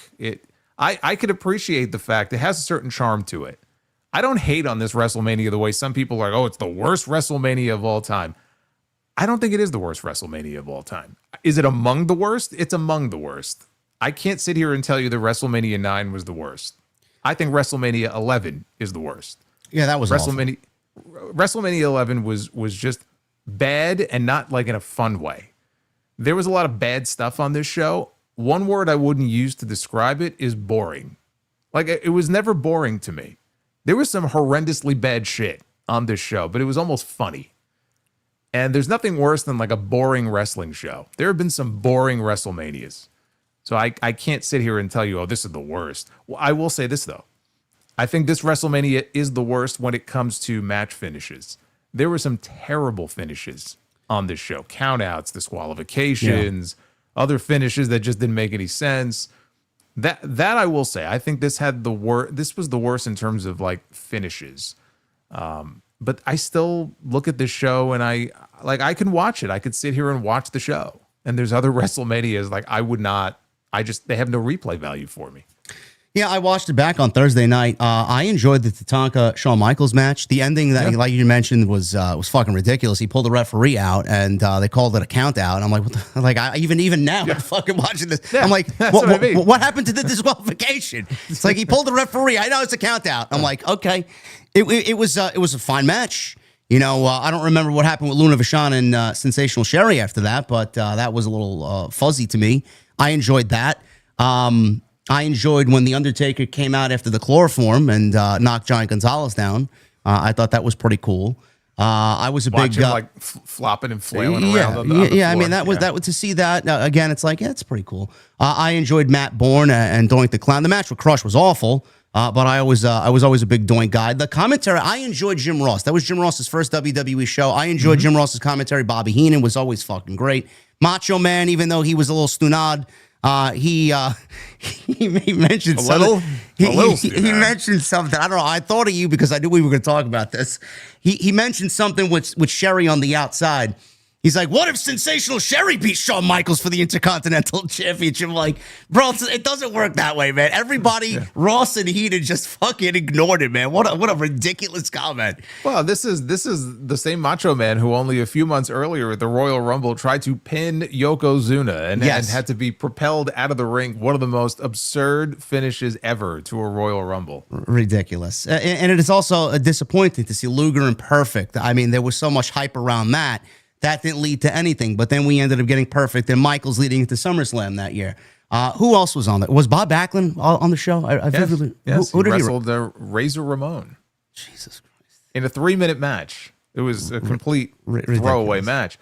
They were supposed to have a match with Bam Bam Bigelow and Kamala. And I guess it got bumped for time. So honestly, probably for the better. So the run time was only 2 hours and 47 minutes. Yeah. Again, probably for the better. So that match never happened. That's what I mean. Like, you look at the card, Shawn and Tatanka just kind of by default had the best match on the show. Yeah. Any other WrestleMania, like a reasonably good WrestleMania, that match would have been like right in the middle somewhere. This was by default the best match on the show, and then I would say after that the tag team match, not the Hogan match, the Steiner Brothers match. Yeah, with the head shrinkers. Yes. Yeah. So I mean that definitely brought back great vibes. And it was definitely WWE's first venture into being a little bit more different as far as WrestleMania. But Jason is correct; it didn't really feel like a grandiose WrestleMania, especially with what we come and see now with WrestleMania just being so large scale. We got, obviously, the push, the narrative of the new generation, spotlighting Brett, Shawn Michaels, The Undertaker, Lex Luger. We got Razor Ramon, Tatanka, Doink the Clown. There were definitely times in WWE where they were very character heavy, and they wanted to shift away from the cartoonish aspect of it to a little bit more athletic as far as presentation. I enjoyed Tatanka's work back in the day. I know it's a very iffy thing. I enjoyed his work back in the day. Did he need to go undefeated for 2 years? Probably not. I was a big Razor Ramon guy. Like I said, Matt Bourne, especially in '93, with him and being that psychotic clown, it fit for that era. And I thought what he did with Bret Hart at SummerSlam was fucking tremendous in '93. So, it fit for that period. But anything more than that, it was never going to find a spot on WWE television.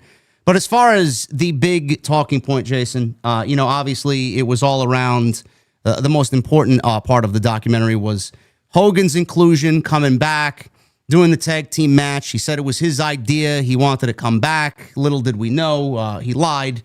and he was having secretive meetings with Vince McMahon about what he wants in return for coming back. Listen, brother, I'm not coming back for this tag team match, and we see the way the ending shows. The ending of the show happened with him taking the championship away from Yokozuna. Was WWE ready to move on from Hulkamania at that point, or was Hogan's return a necessary crutch for Vince McMahon just to get through WrestleMania and on into the King of the Ring? Well, I mean, evidently they weren't. There's a reason why Vince went back to Hogan, because business was not great. They were coming off some shows that had not done well, buy rate wise. And he was worried, he was worried that WrestleMania was going to suffer the same fate. They mentioned in the documentary that I think they said in the first 2 weeks, was it 2 weeks or 6 weeks? I forgot of tickets. Oh no, 8 days. I think it was the first 8 days of tickets being put on sale in December. They had sold 2,000 tickets. And they were like, well, it's not terrible, but that's not great either. And Vince looked at that and said, well, what can we do to drum up interest in this show? And he decided that, well, we have to go back to our tried and true. We have to go back to our number one guy, which was Hogan. It was a business decision that he made, which paid off because they ended up packing the place once they announced that Hogan was coming back. And it's not surprising because Hogan was the biggest star in all of wrestling. And he had cooled off a little bit. He didn't have the same level of popularity maybe he had in 86 or 87. But if you ask people like who Hulk Hogan is, even if they weren't like a wrestling fan, they knew. So I guarantee you, I can't put a percentage on it, but I guarantee you for every Vladimir and hardcore wrestling fan they showed in the crowd that day, there were a lot of people in that crowd who were not big WWE fans. I guarantee you they were on vacation. They were in Las Vegas. They heard this event was going on, and then they started advertising Hulk Hogan. Oh, we know who Hulk Hogan is, so we'll buy tickets to go to the show. And that's why they were so happy to see him, because he was a big star.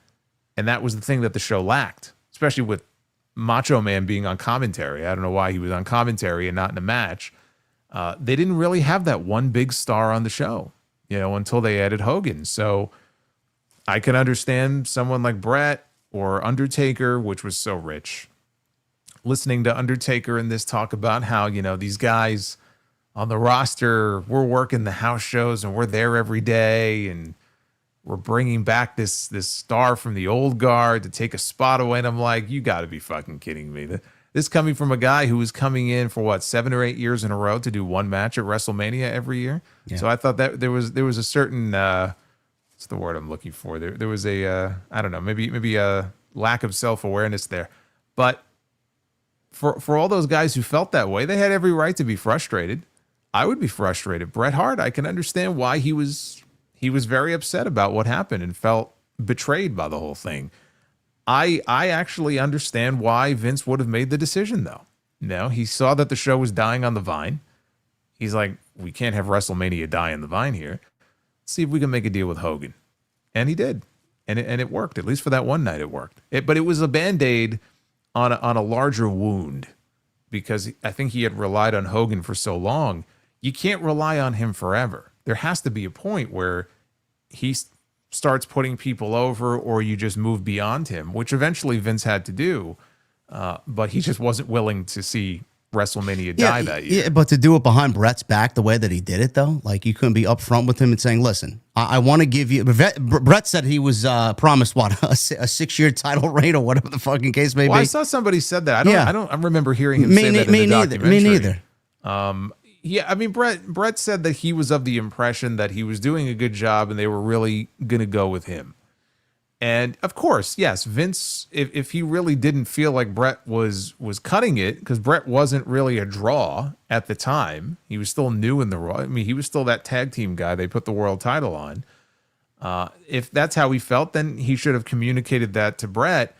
I never got the impression, and I don't think Bret said this in his book, that Vince lied to him and said, "Oh no, you're gonna go over. You're gonna win at WrestleMania. We got this whole plan for you."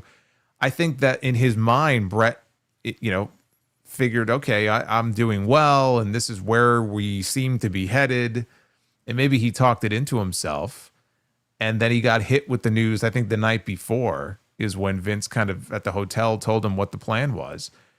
And again, I can understand him feeling like he was blindsided, but I I don't think in this case, unlike Montreal, where Vince just the day of the show fucking lied to him about what they were going to do, I don't think that was the case here. I think Brett just had a very different notion of how his run was going as compared to Vince, who could look at the numbers and say, okay, this is not working in the way that we wanted it to. We got to do something. And keep in mind one other thing, which I also think is maybe lost in all this. Think about the ending of every WrestleMania up until that point. What is the common denominator, other than Hogan? What is the common denominator? It's always a babyface going over at the end, right? They got the big babyface celebration. You never had a heel winning in the main event of WrestleMania. Yeah. It's a babyface territory. So it's not surprising that Vince wanted the happy ending for the show. It was just a matter of, well, how are you going to get it, right? How do you get to that point? Because he didn't want to have Brett beat Yoko. That would have killed Yoko. That's why people can clown on the finish and everything. And really it was pretty stupid, the way they did it. But I can understand it. I can understand why he did it. And in the moment, it was a big moment. And you saw the people jumping up and down and celebrating. And I remember watching the show, and it was an exciting finish. They even got Brett to admit during the documentary, there's something to be said for that finish that you don't see coming when they do it. So that's why they did it. Brett has every right to feel upset, but I kind of side with Vince as far as understanding why he felt he had to do what he did. I'm a little fuzzy on like happenings between WrestleMania and then when Hogan left after King of the Ring. Was Hogan always slated to have a contract come up? What was Hogan's removal from WWE? Was his contract up, or did he say, you know what, I just want out, I'm going to go and do Hollywood, and he eventually went to WCW. Did Vince merely put the title on him, just like you said, as a Band-Aid, with the notion that he was going to take it off of him? But then if that was the case, he'd only have to go back to someone like Brett anyway. So what was the whole idea about doing this short-term thing with Hogan if he only had to go back to Brett or someone like Brett anyway? That part is still very fuzzy. You get a lot of different stories about this, because there are stories that say that Brett and Hogan was going to be the plan for SummerSlam. I heard that. I would have loved to see that, by the way. And I think Brett's talked about that. Yeah. And that was something that they actually didn't address in the documentary. But, in his book, Brett said when the show was over, he went up, or Hulk actually went up to him, according to Brett, and thanked him profusely and said, something to the effect of, I'm not going to forget this, or I owe you one, or something like that. And Brett was like, I'm going to hold you to that. And so he thought it was going to come back around, to him. And even at that age, I was thinking like, man, Brett and Hogan, they did a feature in the WWF magazine. It was like this fantasy warfare type. They did this fantasy warfare feature, and they did one on Brett and Hulk around that time. And I was like, oh, this is going to be great, right? So I really thought that was going to be the direction they would go in for SummerSlam. And so I was disappointed that we never got it. I don't know what his contract status was, because he had booked himself. He wrestled in New Japan. He did a match in New Japan, I think against Muta in May. That was a whole other controversy because he was the champion. When he won the title of WrestleMania, he didn't defend it again until King of the Ring when he lost it. Yeah. But in between there, he wrestled for New Japan. And there was a big controversy because when the match was over and they did the post-match, like a press scrum, Hogan's sitting there. He's got the Winged Eagle belt, and he just completely fucking buried the belt. He's talking about how I want to be the IWGP champion. This belt here, this is just a trinket. This is a toy. I want the real belt. I want to be the IW. And it was like, holy shit. So I don't know if he had like a full-time WWF deal, if he was on a special contract of some kind. I don't know. I don't know what the actual deal was with him. But I mean, in the documentary, he says that the plan was he'd get the belt, and what he agreed to do was then drop it to Yokozuna at King of the Ring. But that's Hogan's version. So anything Hogan says is automatically just cast doubt on it right away. Hogan, he kept wrestling for them after that, not on TV. We didn't see him again on TV, but they had a huge European tour, and he was on that tour, I want to say, until maybe the very beginning of August. He was wrestling Yokozuna on like every show, and that was it. So technically that was his last match. I don't know if Vince expected that this was going to be a short-term run. I don't know if they were negotiating a longer deal and it just didn't work out. But there was a lot of talk about that SummerSlam match and how huge would that have been, for Bret to be put over by the old guard. You got this, the kind of the face of this new era. It would have been huge for him. But can you honestly in your head imagine Hogan back then putting over someone like Bret Hart? No. I can't even fathom it. I don't even believe Hogan's story about what happened with the fucking black eye, which we didn't even get into yet. He said that it was a jet ski accident, which the way he described it in the documentary, it honestly, the way he described it, it would have fucking killed a normal human being. Of course. Yeah, and then obviously you got Macho Man, Scott Steiner saying, I believe Macho Man's story. And then the clip again, I thought of Jason because we talked about Hulk Hogan, and Jason has had his own clips on Hulk Hogan. Now, if you want to believe that story, by all means believe it, but that didn't happen. He denied the Macho Man incident. I'm tending to believe Scott Steiner here, but the jet ski, the way Hogan described it, I mean, bro, that did not happen. Give me a fucking break, man. No, give me a break. The jet ski went flying and it landed and hit him in the fucking head. But the best part of that is, so like apparently he's laying unconscious in the water. Yeah. And so like he's revived, and he tells Jimmy Hart, he's like, one of the first things I guess out of his mouth that he thought of is like, Jimmy, I gotta work WrestleMania, brother. I can't miss my shots. We gotta do it. I'm old school. We gotta work WrestleMania. Get the fuck out of here. So this is what I mean. He's a habitual liar. You can't believe a word out of his mouth. It's such a shame, because if you think about the life and the career that he's had, he would be a very interesting part. Like, he would have so many stories to tell, like truthful stories, but you can't believe a word out of his mouth. So like he tells these fairy tales, and maybe there were morsels of truth in there, but I don't believe any of these people is basically the point. I'm going to get into more details about this stuff because I'm doing a full review on my channel. I'll have that up tomorrow, probably around noon. But I did notice Eric Bischoff, who of course is Hulk Hogan's #1 fan. He was answering a tweet the other day. They asked Bischoff about this. I'm not sure why, because Bischoff didn't even know him at that point. But Bischoff is like, oh yeah, he goes, his story, the jet ski story is 100% true. I was actually negotiating with him at the time, and I know I have firsthand accounts from other people, who were there who would know. And I'm like, wait a minute. 93.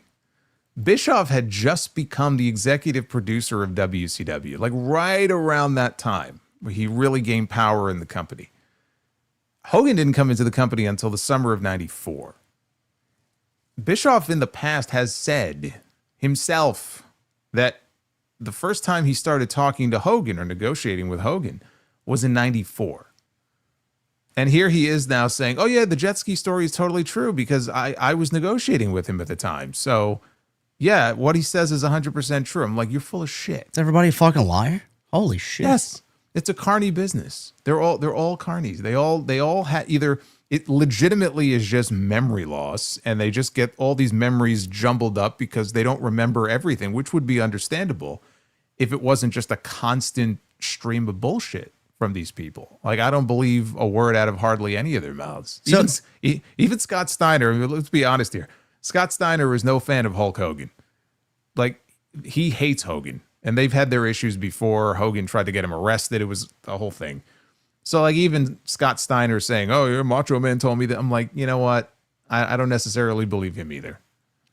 So, in the documentary, did you believe Hogan when he showed up to the building? Vince confronted him. He had the glasses on, and Vince told him, "You can't wrestle the way that you look now with this black eye." And Hogan's like, "Yeah, I could go." He's like, "No, you got to go get cleared. If you could go get cleared, you could go wrestle." So he went to the doctor, and Hogan recounted the story that he told the doctor, try and get clearance. Oh yeah, brother, we're doing an angle, and I had to make it look as realistic as possible. That's the reason for the black eye. And then they ended up clearing them. Do you believe that story?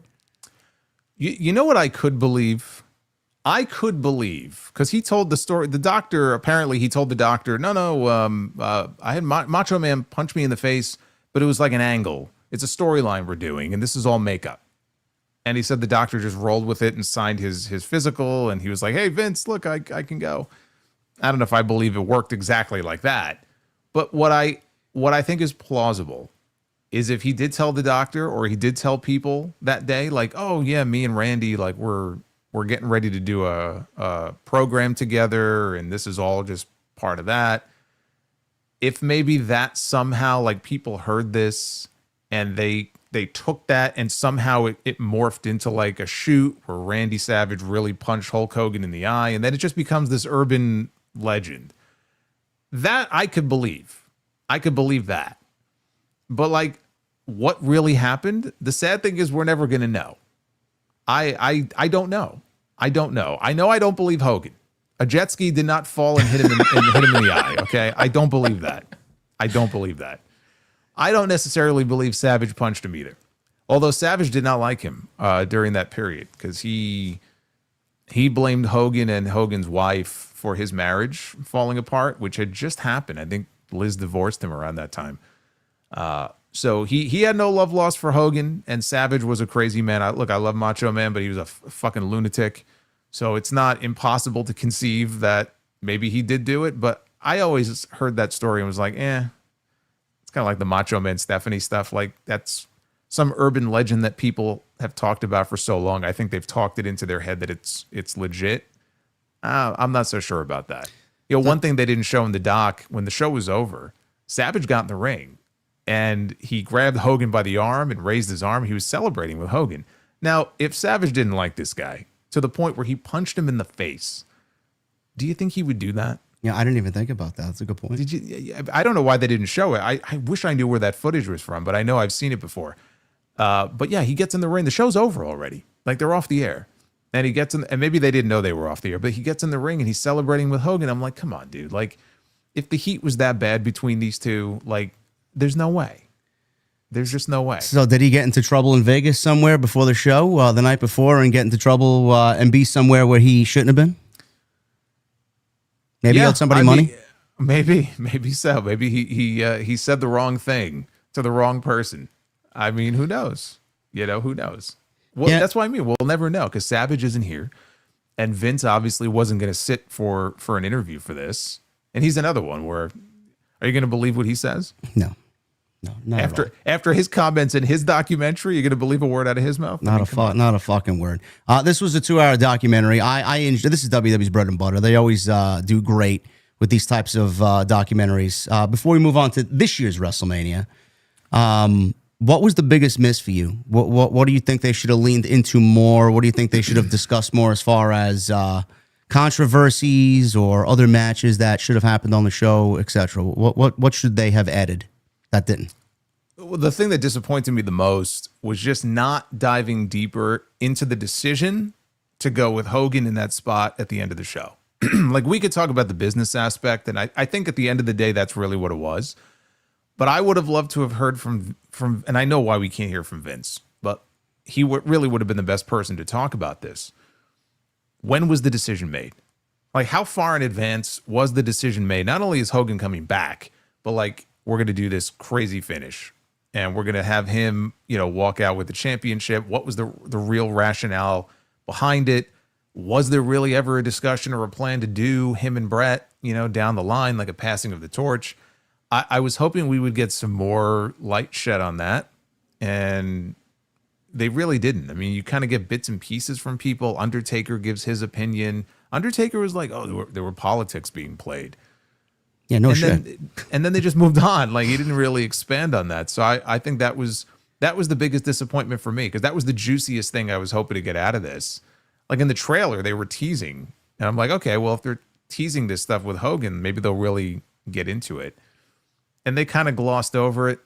So I would say that was the biggest disappointment. Otherwise, I didn't really know what to expect coming into it. So I love all the backstage footage.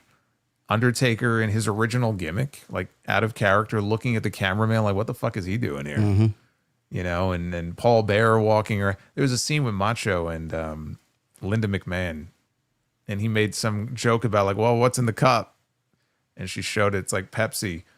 And then I think Savage said like, oh yeah, Pepsi and vodka, or whatever it was that he said. Just like hanging out as like normal people. Brett walking over like, what's this for? And they're like, oh, it's the making of Mania. He goes, oh, it's like, where are the women at? Yeah. Like, just stuff like that. Like I that's what I was hoping to get out of the original network when like the WWE network became a thing. So I love stuff like this.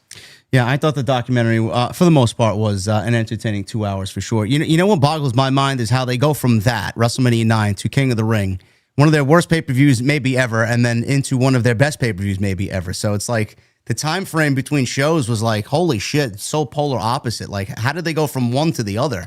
It just, you know what it was? It felt like they hadn't yet figured out what they wanted to be. It was almost like they were caught in between two different eras.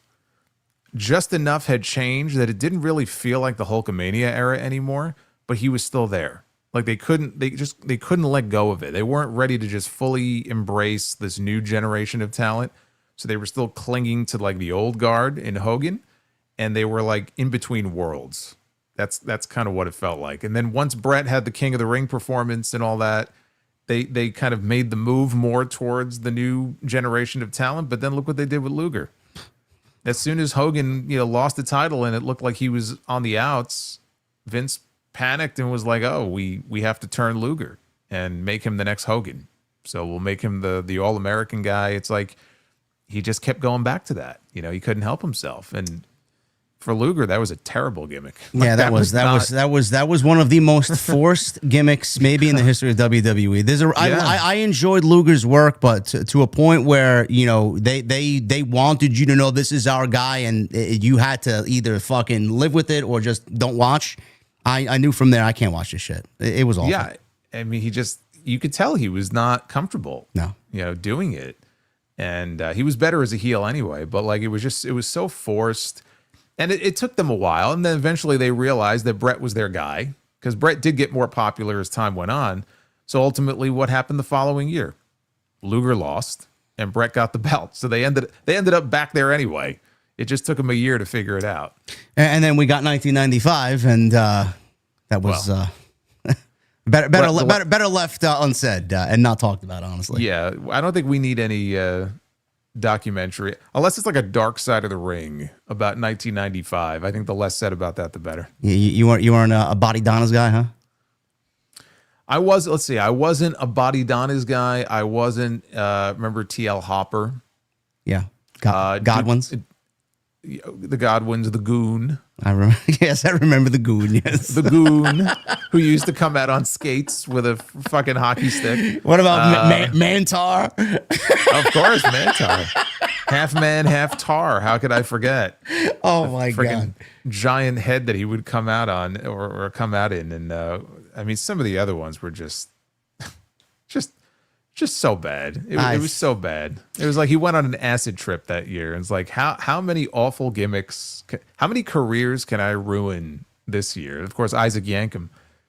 That maybe is the creme de la creme. Do you want to know what the kicker is before we get into WrestleMania 41 here? The kicker was, you know how bad of a year it was? Barry Horowitz had a match on 1995 SummerSlam on pay-per-view. That's how bad that year was. That's all you need to know. Barry Horowitz won. He won a match and then got a push.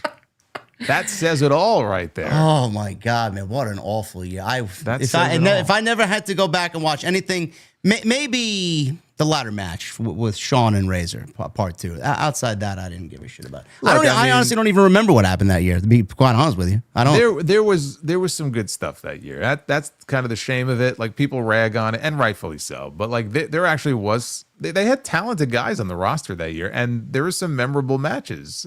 Shawn and Jeff Jarrett had one. And so there were a few like that. But when you have Brett Diesel, right? Brett Diesel. Yeah. But when you have Bret Hart feuding with a pirate who stole his jacket, like, come on, man. It's time. It's just time to end. Like, it's time to move on. Oh my God, man. Jean-Pierre Lafitte, man. You gotta love him. Thank you guys very much, man. We got 3,100 people in here on a Tuesday night. We got only 777 likes. That's a problem. We need 1,000. We have no problem on any given Tuesday hitting 1,000 likes. So if you guys are in the chat and just joining us now, we're going to get into WrestleMania 41 and our preview and predictions. Hit that thumbs up. Super chats are open. Get them on in. Jason and I will be hanging out at the end of the show as always. So that is the best way to support the show. And please make sure if you guys want to follow us on social media, everything you need for both of us is linked down below in the description. WrestleMania 41. We have the Las Vegas Vibe on Saturday and Sunday. We're going to go with night one, rather, the match card for night one here, and we're going to run through this from bottom to top because WWE nicely has given us the rundown for night one and night two and what matches will be appearing on each night. So we'll start with looking night one. looking like 14 matches probably between the two nights. Yes, the only one right now that and we'll talk about it, that doesn't have a match that I'm sure will maybe is Randy Orton. So we will definitely get into that. And night two, I will say, is looking better than night one. I don't know how you feel. Yes. Okay. I will start with this one.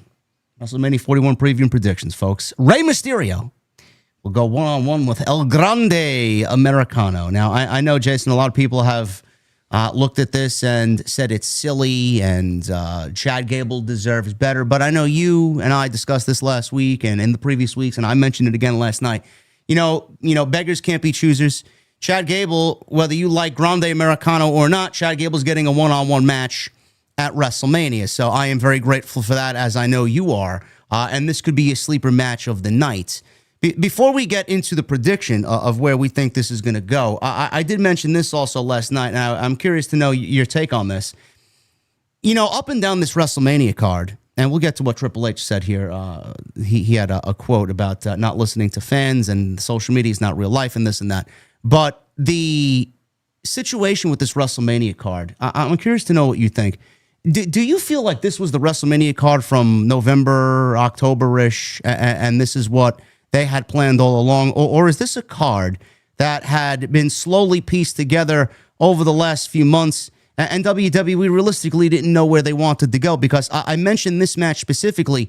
At one point, we were all talking about Rey Mysterio, Rey Fenix, Penta, and the New Day feuding with the Luchadors, and then maybe New Day teaming with their new friend Grande Americano to go against the Luchadors, and Rey and Fenix and Penta. And then we move on to Rey and El Grande Americano one-on-one, and then the New Day get the War Raiders in a heatless, cold match for the Tag Team Championship. So where did this degenerate into? How did this degenerate into what we got now? And like I said with my original question, is this the original vision for WrestleMania? Because I'm starting to feel like it wasn't. It doesn't feel that way. I mean, there were, look, fans will come up with their own fantasy booking, and sometimes they don't get it, and that's not the company's fault. Sometimes the fans talk it into themselves. We do the same thing sometimes. But there were things done on television that were seemingly leading one way, and that it ended up going a completely different way. Look at Bayley and Roxanne Perez. Yeah. You're going to tell me they weren't building to something with Bayley and Roxanne, either for WrestleMania or Stand and Deliver this weekend? Like, they were absolutely building in that direction. At some point, for whatever reason, plans changed. And they obviously pivoted to a different idea. Now Bayley all of a sudden is tag team partners with Lyra Valkyria. Do I think that was the plan 4 months ago? No, I don't. I think Triple H, come November, I would say he probably had maybe in the 75% range, like nailed down as far as like the key matches, what he wanted to do. And the rest of it, I think that there's always going to be moving parts. There's injuries, shit happens. There are definite matches, and this is one of them, that do feel like, okay, this is something that came together in the last couple of months and was not the plan for 4 months ago. Yeah, I agree. I don't really get the feel that this was the original vision. And it goes back to the New Day's heel turn. I don't know where they went wrong. I don't know why they cooled them off so significantly. The heel turn on Big E was a tremendous piece of business. That was great. Yeah, and they never followed up with anything. They kept them off. Well, they didn't really keep them off TV, but they kept them doing the same shtick over and over again in front of those hot crowds. And they were off TV on some weeks where it was like, where are they? And then they would have them, like, they would go to a break. And I was using the VPN so I could see what they were doing during the commercials. And they would have Jackie Redmond up in like the freaking nosebleeds doing an interview with the New Day. And there were weeks where that's all you got. And I'm like, these guys had like nuclear heat coming out of that heel turn. Like, what are you wasting them for in these like nothing meaningless segments? So yes, there were some weeks where they just weren't on TV. And when they were, it was like one backstage segment and that was it. And so they really cooled them down. And you saw that match on Monday night, last week, where they did the tag match with them and the Viking Raiders, and it was like nobody cares. Yeah. It's sad because they had such momentum. I'm not saying they can't get it back, but like just wasted what they already had. Yeah, I don't know where they went, and it's kind of disappointing. But to get back on track here with Mysterio and Chad Gable, aka Grande Americano, I'm going with El Grande Americano to win here. I know Jason mentioned it last week on TNT. I mentioned a mask versus mask match for this. But he brought up a good point that we have Backlash coming up. So I would suspect that we get a match number 2 with a stipulation such as that at Backlash, and then we reveal that Chad Gable is legitimately under the mask and is El Grande Americano. So I'm going with Chad Gable here. Yeah, I'm going with El Grande America. You have no proof that it's Chad Gable. Sure. For the record. But you know what I like about this? Chad Gable, if we assume it's him, he finally found a way to win, because I think he is going to win. Now, it won't count in the record books as a Chad Gable win at WrestleMania, but all Chad Gable was doing was losing every match they put him in. And I think he's got a real shot of winning here. I'm going with him because there's no reason to do mask versus mask. I mean, I find the gimmick amusing. Is this a long-term gimmick that he should still be doing in 4 or 5 months? No. But give him a win here in either a Backlash or Saturday night's main event if they want to extend it out to the end of next month. You do a mask versus mask match there, and you have the big reveal. There's no reason to blow it off now. The guy just made his debut. Yeah. I have to say, and I said this in my Raw review last night, like, I've been very impressed so far by what I have seen from this El Grande Americano. I didn't know too much about him. They had that video package and what the announcers tell me. I tried to find him on, Wikipedia. I couldn't find anything. I'm surprised Tony Khan didn't make a play for him. I've been impressed by what I've seen so far. So hopefully he'll stick around for a while. I agree. I think he's been very entertaining television, even with the loaded mask that he's been occupying the last couple of weeks. I don't know what you're talking about. I have no idea what you're talking about. El Grande Americano over Rey Mysterio. We'll go with this one, the New Day. We mentioned the New Day. They're going up against the War Raiders for the WWE World Tag Team Championships. We may have gotten a tease that this could be a stipulation match of sorts because the New Day said, I think it was Kathy Kelly or Jackie Redmond, one or the other, that it's going to be a war, and we may get some Viking rules. We may get an ODQ match of some sort. I don't know. Did you notice in that segment behind the New Day what was on the wall behind them? I did not notice. What was it? There was a WrestleMania 41 neon light up sign. I did notice that, and I now that you mention it, yes, I'm like, where could I get one of those? Yes, so that's what I was thinking, and so I went on WWEshop.com, and they have an entire section devoted to WrestleMania 41 merchandise. So I click on it and I scroll down, and there it is. They have it there. You can buy the sign for $600. They could kiss my ass. No Goodbye. Adios, as Grande Americano would say. You could get one made on Etsy for maybe fucking a fourth of the price, man. Ay, caramba. My God. Yeah, you can fuck right off with that. That is ridiculous. By the way, my Penta mask, I just got an email, just shipped. So I'm looking forward to that. So we got that coming soon. Again, a heatless match here, Jason. The War Raiders, I feel bad for them because they're a great tag team. They haven't gotten over. I remember back in the black and gold days, they used to come out. They used to fucking chant war at Full Sail University. We got none of that aura. We got none of that excitement about the War Raiders, even going back to their original theme music and the War Raiders name. I don't know what happened here, but they haven't done anything with the tag team titles. I'm making the switch and putting the titles on the New Day to give them at least some sense of heat that they don't currently have right now.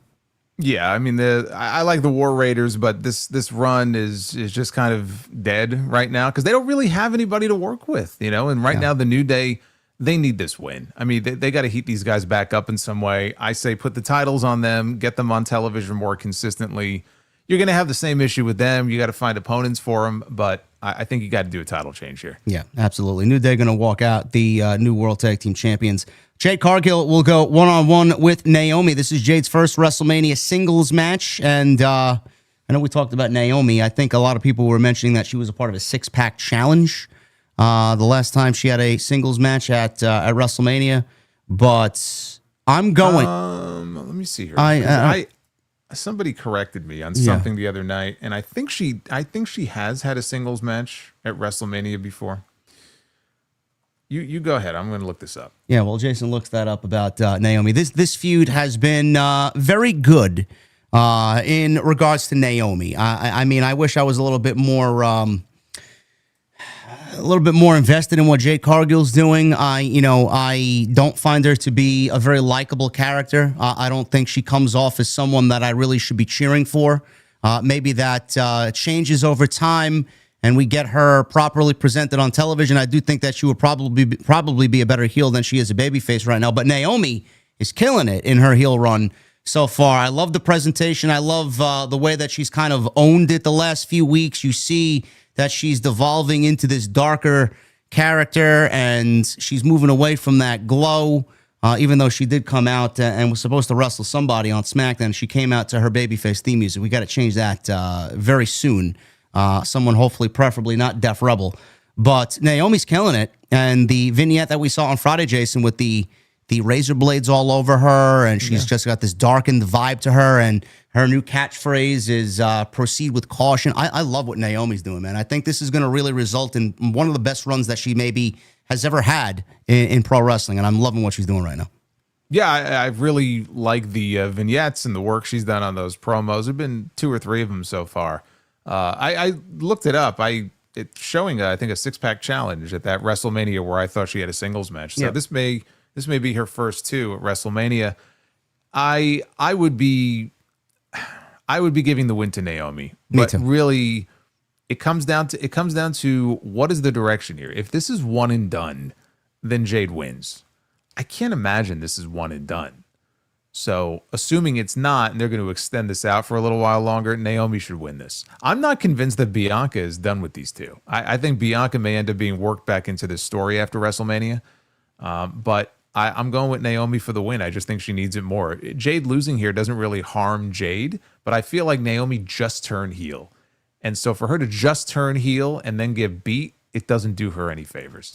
I know we have talked about maybe adding some heaters to Naomi. Do you see her potentially being aligned with a couple of ladies at the end of this match to maybe aid her in victory here? I know our beloved friend Kevin Castle had mentioned once upon a time that he felt Jakara Jackson and Lash Legend were going to be paired with Naomi. I still like that idea. I think it's a very good idea. And I know that they had made some appearances on the main roster in the last few months. And I feel like that could potentially help them as well by being paired with Naomi. Do you see something like that happening? Not in this match. I could see that happening eventually, but I think it's going to just be these two in this match. I just don't see that happening on this show. Okay. I am going Naomi to win, as I do agree with Jason. I do think that she just turned heel. She needs it more than Jade, and Jade will be fine. I know that there's a rumor of Evolution 2 coming up, and we could see a payoff happen there between these two. So definitely not a one-and-done situation. Jacob Fatu and LA Knight. This will be for the United States Championship. LA Knight walking in as champion. I'm slightly intrigued by this just because Jacob Fatu is a part of his first WrestleMania ever, and I know he's going to show up and show out because he's a fucking savage. But I think as far as LA Knight, Jason, he just won the championship not too long ago, and I know Jacob Fatu and Solo Sikoa have had some tension as well. And with the appropriately named Backlash happening in St. Louis on May 10th, I feel like we may be getting a Jacob Fatu Solo Sikoa match at that show, and we're going to get whatever happens after WrestleMania really building towards that for that show, and LA Knight's going to walk out still the United States champion. Yeah, I got LA Knight retaining the title. It's funny, I guess it was a year ago, right, that we were all kind of clamoring for him. Man, he should be challenging for the U.S. title. It should be him against Logan Paul. Why aren't they putting a belt on this guy? And so now he's coming into the show as champion. He's going to have the same issue, though, coming out of WrestleMania, which is I hope they can find some good challengers for him to work with and get him a good story. But I see him retaining here for those same reasons. I mean, listen, as soon as SmackDown goes back to 2 hours and you're going to bolster that roster with maybe an Aleister Black or a Rusev or whoever else they're bringing in, maybe Jeff Cobb. I don't know where he's going to end up if he does show up in WWE. I mean, WWE's got a solid mid-card. There should not be this difficulty finding a proper opponent for LA Knight, but here we are. I wish it was a little bit more important, but LA Knight walking into Vegas against Jacob Fatu, I think the match is going to deliver. Tiffany Stratton. She will be walking in as the WWE Women's Champion against Charlotte Flair. This one has been, a very divided opinion. Some people want Tiffany to win. Some people think Tiffany's going to win. And then there are just as many people that want Charlotte to win and think Charlotte's going to win. I don't know where I fall on this. My heart says Tiffany should win this. But my mind is just, it can't wrap itself around Charlotte walking into this as the challenger and not walking out as the champion. I know what you're getting ready to say. I'm going to make a bold prediction here, and I might get laughed at by this guy over here. I am taking Tiffany Stratton to walk out still the women's champion. I would never laugh at you. Sure I thing. would never laugh at you. Sure thing. But I am not. I am going with Charlotte Flair to win her 15th World Championship here at WrestleMania, because I think if you bet against Charlotte Flair in a title match at WrestleMania, not that she hasn't lost a few before, but I think if you bet against her, you are a fool and you should know better. And I feel like if I'm Triple H, I could easily see him looking at this as, okay, we've tried to take these awkward segments and try to turn it into something to generate interest in this match. And blur the lines now and make people think, wait, maybe do they really hate each other? Do they not? Because I feel like there is definite heat there between them. And honestly, if these awkward segments that we've gotten between them are an indication of what the next 3 or 4 months would be like, dragging this out for another 3 or 4 months is a risk. But I see him looking at it like we need Charlotte to win so that Tiffany, who has been given a lot in a very short period of time, she's still only 25 years old, needs to struggle a little bit and fight to get her belt back and fight to prove that she can beat the queen. So we give the title to Charlotte. Tiffany has to fight for it to get it back. You mentioned Evolution a little while ago. They're going to do that Evolution 2 show, which supposedly is taking place July 5th. We haven't confirmed that yet. I could see them headlining that show with Tiffany Stratton getting the belt back from Charlotte Flair. I just don't, this much like we were talking about Jade and Naomi, this is not one and done. They're going to continue this. They're going to extend this out. If you are picking Tiffany to win, that tells me that you think that after this, that's it. It should be it, because it's been awful. But do you honestly, so you actually, I'm not saying it's been great, but you honestly believe that we're going to get one Tiffany Stratton Charlotte Flair match and they're going to move on and they have somebody else in mind already for Tiffany? No, I don't believe that at all. Okay. Well, that's part of my rationale why I'm going with Charlotte Flair to win this match. She's my pick. Can we come to an understanding that Tiffany should win this match? Do you at least believe that? I wish that she would, yes. I wish that she would, but I just can't bring myself to honestly think that that's what's going to happen. SmackDown has been so bad at 3 hours. You want, I know you don't want, but you think that Charlotte walking into a 3-hour SmackDown after WrestleMania is best for business. I think that they think it's going to be great heat.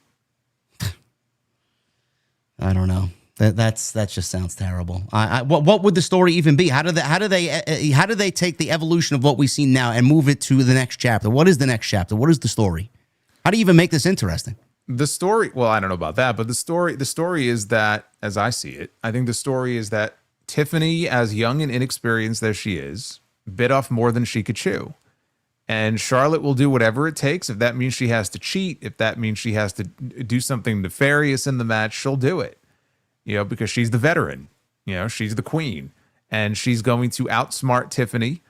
And she's going to kind of bring her back down to reality. And Tiffany is going to have to find a way to regroup, maybe actually evolve her character a little bit, which she has not done. Maybe recently we've seen maybe a small evolution where she's been like in some of her recent promos. Less Valley girlish. Yeah, a little less Barbie girlish. Yeah. But she still, for the most part, is playing the same character she was a year ago. There really isn't that much different about her presentation, her delivery. Maybe this forces her into an evolution that she has needed for a while now. And She'll come back, and as far as the story goes, then she has to fight to come back, and when she comes back, she'll be better off for it. She'll have, a better game plan for Charlotte, and she'll be able to get that win and prove to Charlotte that, you know what? I am better than you. I am the new girl now. I am the face of this division. And then she can go on from there. That's how I would see them looking at that story if Charlotte beats her at WrestleMania. It makes sense. It makes sense, but That's why I said it. I know. I don't want to fully embrace what we know is coming. I know what you want and don't want, but I'm still We don't surprised matter. that you have. We don't matter, and I'm surprised that you still have enough faith to believe that Tiffany is going to walk out with that championship. I don't think we should reward bad behavior. That's what I think. It's the wrestling business. They reward bad behavior all the time. I know. I figured we were in a new era, a new administration. We'd move on from. And Triple H loves Ric Flair, and he loves Charlotte.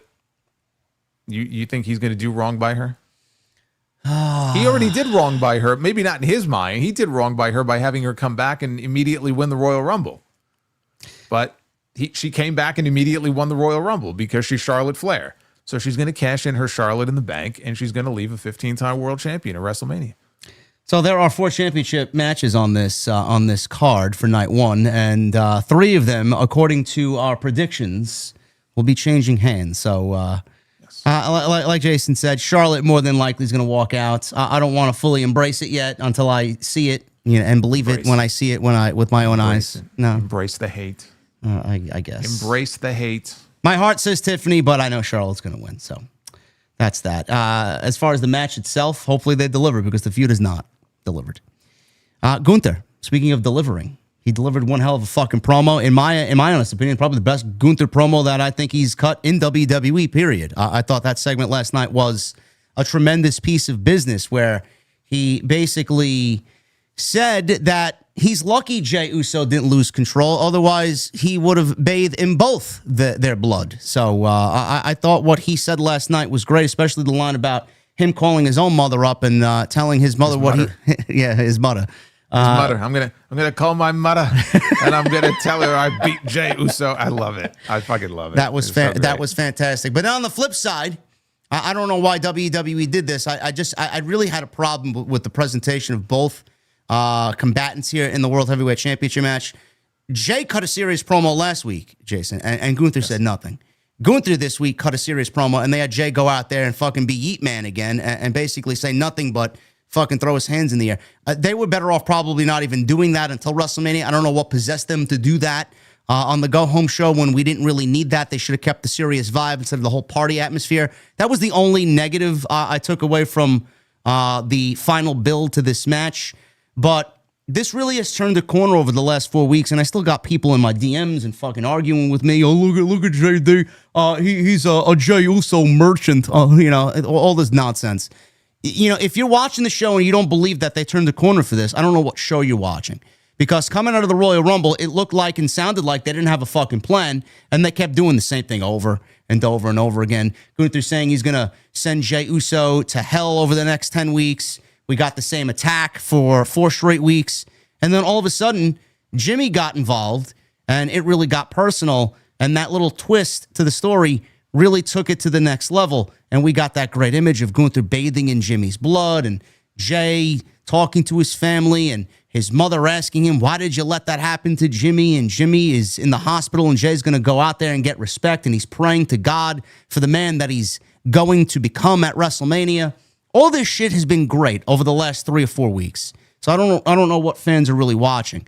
And I think, Jason, it really stems from people not really embracing like we did with Charlotte, and me personally with Charlotte, not embracing the fact that, you say Charlotte's going to win the championship. People can't embrace that Jay's going to win the championship here. They don't believe in Jey Uso yet. How do we get people to believe in Jey Uso, and why are people still so stagnant on the build and the outcome of this match? I think the way you get people to believe in Jey Uso is to have Jey Uso go out there and have the match of his life. And if there was anybody he was going to be able to go out there and do that with, he's got the right opponent for it. He knows there's going to be a spotlight on him. He knows last year he did not have a great match with his brother at WrestleMania. Now he's in a world championship match for the first time in his life at a WrestleMania. And he knows he has to go out there and deliver. So I think if Jay goes out there and with Gunther's help, they have a really good match and then he wins the championship, I think that might silence some people. But you're still going to have a lot of people who just don't see him at that level. They don't buy him in that position. They think, okay, it's a token moment for a guy who, you know, is he has a theme song and nothing else. And I don't particularly have any interest in seeing him have a long run with the title. I don't think he's going to have a super long run with the title, but it's all about the moment. You know, this guy is going in there. He's already been beaten 3 times. 3 times. He lost an Intercontinental title match to this man last year. He lost a King of the Ring match, and he lost on Saturday night's main event in January. He cannot go in there and lose for a 4th time. You cannot, out of all of that, build up a WrestleMania match. This man's family was decimated. His brother, just bathed in blood. He bathed in his twin's blood. Everything that's happened, and then have him lose again. Like, this is the most predictable match on the entire show. Like, Jey Uso is leaving Las Vegas as the World Heavyweight Champion and probably celebrating with Jimmy at the end of this match. Because that's how it has to be. The story doesn't work with any other outcome. If Jay goes in there and loses again, this is a complete waste of time. Yeah. He has to win this match. There's just no ifs, ands, or buts about it. And remember, the reason he's in this spot, because he's fucking over. Yeah. He may not be the best wrestler on the roster. I said it on my show. If wrestling and who's in the WrestleMania main event, who's going to win the world title, was all about who the best wrestler is, Chad Gable would have had fucking 4 WrestleMania main events to his name. There's a reason why he doesn't, because that's not how it works, right? They go with who they feel the fans are behind. And sometimes they don't, and you need the fans to tell them who they should get behind, which is what happened with Daniel Bryan. But he's the hot hand right now. He's making the money. He comes out. You see the reactions he gets. I agree with you. I didn't like him coming out and just yeeting for 8.5 minutes. But I think the reason they did it is he said it during his promo. He goes, Gunther, you seem mad. And that was the point. Like, he wasn't going to come out and be mad. He was going to show that he got in Gunther's head and got under his skin and made him mad. Yeah. So I think that's why they did it that way. But honestly, I thought the Jay segment last night was terrible. I thought the live crowd loved it. But just as a viewer watching at home, I thought it was one of the weakest parts of the entire show. Like, yeah. I know why he had to be there, because you're not going to have Gunther speak and not have him speak. But yeah, I agree with you. I thought that was just a terrible segment. I don't know, though, how many people are really going to change their opinions of Jey Uso just based on this one match. Unless he goes out there and has, like, the match of the year. I don't know that he's going to win over a lot of hearts and minds that he doesn't already have. But he's winning that world title. And if you're one of these people that really doesn't want him to win the world title, then you're going to be very disappointed when this is over. Some people in the chat saying this match is going to be so mid. I'm not interested in this match. This match is going to be bad. I don't know where this narrative is coming from. You can think what you want about Jey Uso, but you have to realize who Jey Uso is in the ring with, and the guy he's in the ring with does not have a bad match. I would bet anybody in this chat to go out and find me a bad Gunther match in WWE, and you will come up empty-handed. 0. So I don't know why this narrative is out there. It's going to be a bad match. Gunther doesn't have bad matches. Their last 3 matches were not bad matches. Were they overly exciting? No. The predictability of it fucking killed the mystique of the match. But this match, I think they know all the negativity coming into it. I think no matter how much they want to say social media is not real life, they know that social media is very vocal and that Jey Uso is just not as sound as they would like him to be in the ring. He's a great fucking character, and he's over as shit with his music and his catchphrase. He needs to go in there. Everybody understands this. They're going to book a match. My prediction is they're going to book a match that is so unlike what that you guys are expecting. There's going to be blood. I think there's going to be color in this. I think it's going to be violent. I think it's going to equal the intensity we've gotten in the last couple of weeks. It needs to. It's not going to be a fucking 10-minute Saturday night's main event match where Gunther walks in and he fucking power bombs Jey Uso and it's over. Or Jey Uso, in this case, is going to spear Gunther, super kick, it's over. I think there's going to be a lot more emotion. I think it's going to be violent. And I think it's going to deliver on all fronts that people aren't really expecting going into Mania. I do. Yeah, and you might even have Jimmy come out and kind of cheerlead for Jay, you know, when things look bleak and then Jimmy's there, maybe almost like his corner man. Like I could see something like that. They're going to construct this match and the story of the match in a smart way because you know, the guys involved here, they know what they're doing. They know the story they're looking to tell. If they tell that story the right way, I think it'll work. The only wild card, you know, you never know with these WrestleMania crowds. You do have people who come in from all over the place and, you know, other countries, and Gunther has a lot of fans. If there are enough people in the building who really like Gunther and feel the way that these people, like in the chat that you're talking about, feel, there's always the possibility it could be more of a pro Gunther crowd than a pro Jay crowd. I find that hard to believe, but you can't discount the possibility. But outside of something like that, I think the match they're going to have of the four now that they will have had, this will be the best of the four. I can't say it's going to be the best on the entire card, but this should be the best match that these two have ever had together. And with any luck, this will be the best match Jey Uso as a single has ever had in his entire life. I think that's the goal. I think Gunther's goal going out there, he knows his job, is to give him the best match he possibly can by being just the biggest, just most villainous, just shit that he could possibly be. Like totally irredeemable, laughing at him and just doing everything that he can to get as much heat as possible so that when Jay makes that comeback and he wins that title, it hits with the crowd. And it's this great moment. And I think it's going to work out in the end. But it took a while. It took a long while for this story to really kick up to a level where it felt more like a WrestleMania match, because it really didn't for a while until they did the angle with Jimmy. Yeah, I agree. They were just treading water. It's almost as if, you know, they had 10 weeks and they just never figured out. Like they knew where they were going to go with the Jimmy stuff. I believe that. But like, oh shit, in the 6 weeks in between, like, what do we do? Because it was like nothing. Yeah. So we had to suffer through that to finally get to like the really good stuff. I think it's going to be fine. I do. I think Jay's going to have the best match of his life. I agree. We went through Yeselmania. We went through Kofi Mania. And on Saturday, we're going to go and have Yeet Mania. So Jey Uso's walking out the new world champion. How long he holds the championship for, I'm not going to sit here and book the championship off of him when he hasn't even won it yet.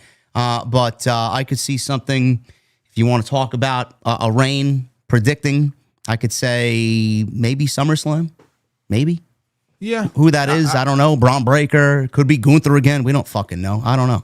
Could be Seth Rollins. Yeah. I mean, I would say SummerSlam is like the latest. Yeah. So either by or before SummerSlam. And the main event of night one will not be Jey Uso and Gunther, even though Jey won the Royal Rumble. I would say they probably will open the show. The match order. That's interesting. There's no better way to kick that show off, man. I know it's a light card. It's a lacking card. So starting the show off hot should probably be a priority for them. I think Jey and Gunther open.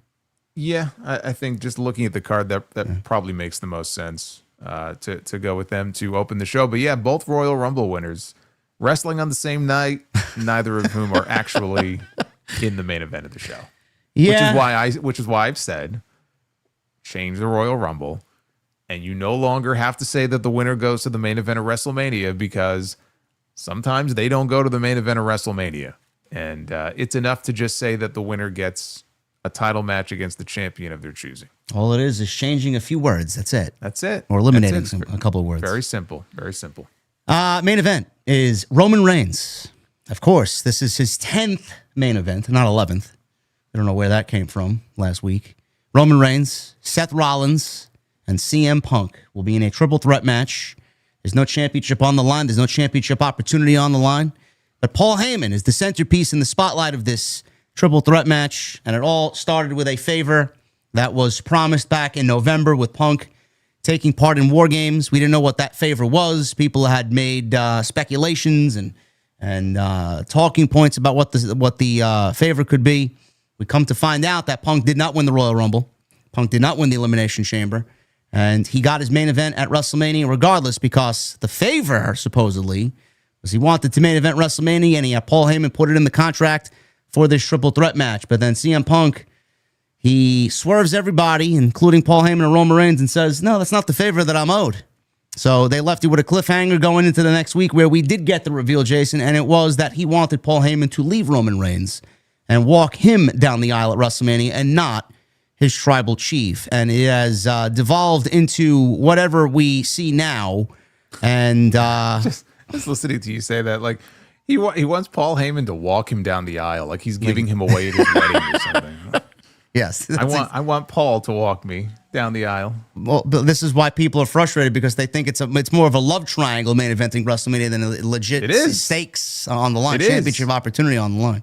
You know, I could have sworn that when CM Punk came back to WWE, he said, I'm not here to make friends, I'm here to make money. And yet this entire storyline has been based around him wanting his best friend to do this favor for him and be in his corner. A promise has been owed, and a promise has, obviously been the focus here. That will be kept at WrestleMania. So last night, the segment ended with Rollins kind of giving off his old Shield heel architect vibes. And I don't know where we go coming out of WrestleMania on Saturday night, but I thought what they did last night on Raw was great. Now, Reigns, he did say that you normally pay back a favor yourself, but the only person getting screwed in this scenario was him, he told Paul Heyman. Reigns would never ask for a favor. You take what you want. Reigns never asked anyone to join him at War Games. I even said last night that if Reigns had his way, he'd probably go into War Games 4-on-5 and not need anybody. He never asked for this, so he wondered why he had to pay the tab for Paul Heyman's dumbass favor. So Rollins came out wearing, very Shield-like attire with a black leather cargo vest. He had tactical boots and tactical pants on. Rollins said Reigns was finally starting to piece together the puzzle after all these years. Reigns was just missing one piece, though, but it was too late for him. Rollins still wanted to end him at WrestleMania because it was still the right thing to do. And he called this the most important triple threat match in the history of the industry because the winner would define the future of the industry. It's crazy, Jason. We got Rollins and Reigns and CM Punk. CM Punk is in his mid-40s. Roman Reigns is nearing 40. And Rollins is a crafty veteran himself. But they're going to shape the industry after this match is over. This was so stupid. Like having to listen to Seth Rollins, because there is nothing on the line in this match, and they had the chance to have something. We've talked about maybe number one contendership, something like that, and instead they have Seth Rollins out here trying to convince the entire world that the very future, not only of this company but of the industry, this is an industry-defining moment. It hangs in the balance. Yes. I want you to explain to me how exactly the industry is defined by the outcome of this match at WrestleMania. Well, you know what's even more stunad here about what Rollins said? I feel like throwing that narrative into this match after what we got last year, which is certainly more in line with what he said last night. Why would you say that about this and then kind of dumb down what happened last year? I mean, if there was an industry-defining moment, it's ending Roman Reigns' fucking reign of terror after 4 years and killing off his fucking family and giving Cody the title so that there's sunny days in WWE again. How do you look at this and then compare it to that? I don't really understand that. No, I mean, this is just their way of trying to create a narrative here that really just doesn't work in this situation. The match is based around Paul Heyman. The championship is Paul Heyman. Everything is based around what he is going to do during this match. All this drama that has been manufactured is around him, right? Roman, when he got to the building last night, he looked over and what did he see? He saw Punk with his arm around Paul Heyman. And look into my eyes. What do you see? Yeah. A cult of personality? Like, I wonder who wrote that line. So Roman looks over like a jilted lover and he's like all offended and keeps walking. I'm like, it's like something out of like a Disney Channel show, with it's just, it's bizarre that this is really what this main event of WrestleMania has been built around. Now we've had worse. We had a WrestleMania main event many years ago with Triple H and Chris Jericho that really wasn't about Jericho so much as it was about Triple H and his storyline divorce from Stephanie McMahon and their dog, Lucy. So I mean, it can be worse. But he was trying to make this into something that it's not, and even the Heyman thing, like, people were like, well, the winner of this match, Heyman, the favor should have been that Heyman got it added, that the winner gets added to the night 2 main event, which I'm not a fan of that.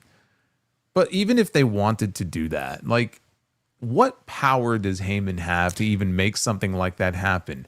The fact that Punk and Roman are fighting over him, and Roman is so upset that his wise man is being courted by somebody else, like, they just haven't done a good enough job of really demonstrating this power that Paul Heyman has that makes him so valuable. You know, that makes him so, like, he cuts great promos.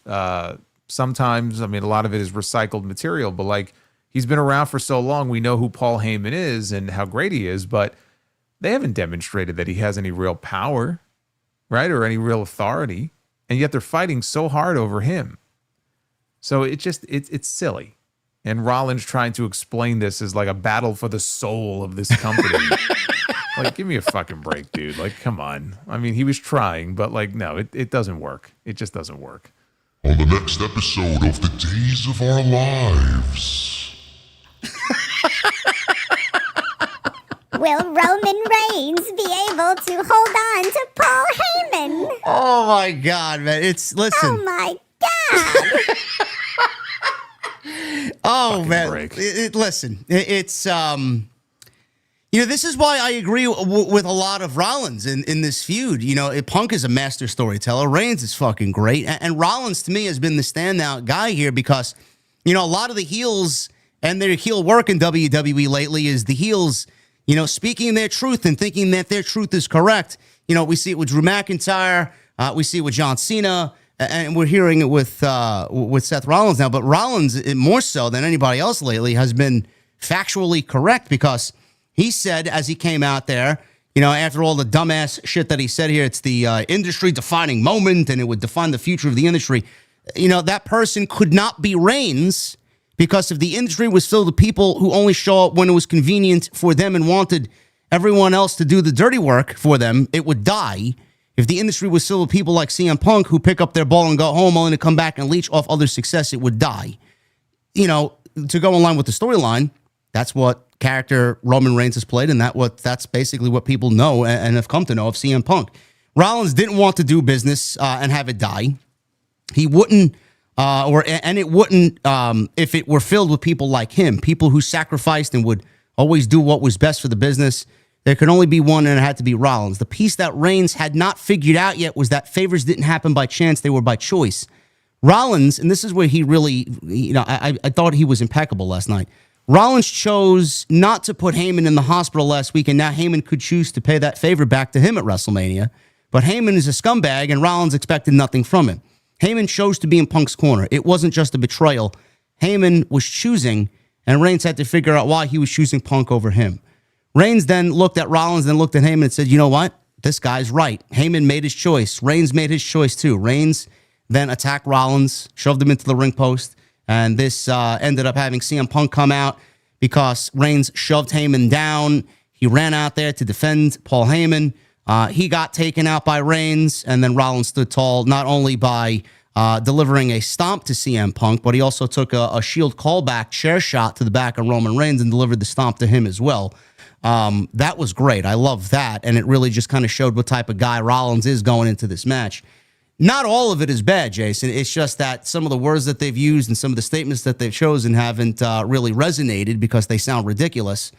But going into this, I'm going to look past all that. No championship opportunity, no winner getting added to the Night 2 main event with Cena and Cody. I don't think Paul Heyman walks out with either Punk or Roman Reigns. Now, I know there are a couple of people thinking that Brock Lesnar is miraculously going to show up. I'm going to say that, and Jason's going to say that. That's not happening. He's not going to be at WrestleMania. So I don't know where that narrative came from. That's not going to be. Another narrative is that he walks out with Seth Rollins. I could see it happen. I do think that's on the table as a possibility, but the likelihood of that, in my opinion, I don't think that's going to happen. I don't think Paul Heyman aligns himself with anybody. I think he gets frustrated with both Punk and Rollins, and something happens in the match where we see like a tug of war. You know, Punk wants him to do something, and he doesn't. Reigns wants him to do something, and he doesn't. And he ends up walking out, leaving Rollins, the benefactor, to pin CM Punk, and I think Rollins pins Punk to win his WrestleMania main event and get one over CM Punk. That's what I'm going with.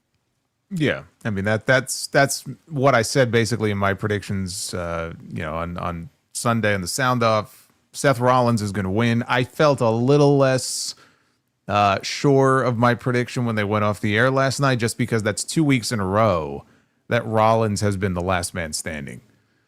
So the show ended. I'm like, I'm a little shaky, but you know what? I still feel the same, which is that Roman and Punk, in their little petty issues, effectively cancel each other out. And I think Rollins is going to be there to kind of swoop in when the moment presents itself. Roman is not getting pinned in this match. And so it'll be Rollins pinning Punk, and Rollins, gets the win. And that also then would set him, I mean, it's not a number one contenders match, but it would set him up if they want him to be, if not the first, one of the first challengers for the World Heavyweight title coming out of WrestleMania, possibly as a heel.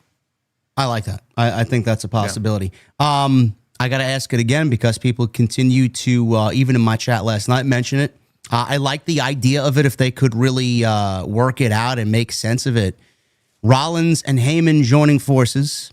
And I know Rollins used the term define the industry and all this other nonsense. Do you see him?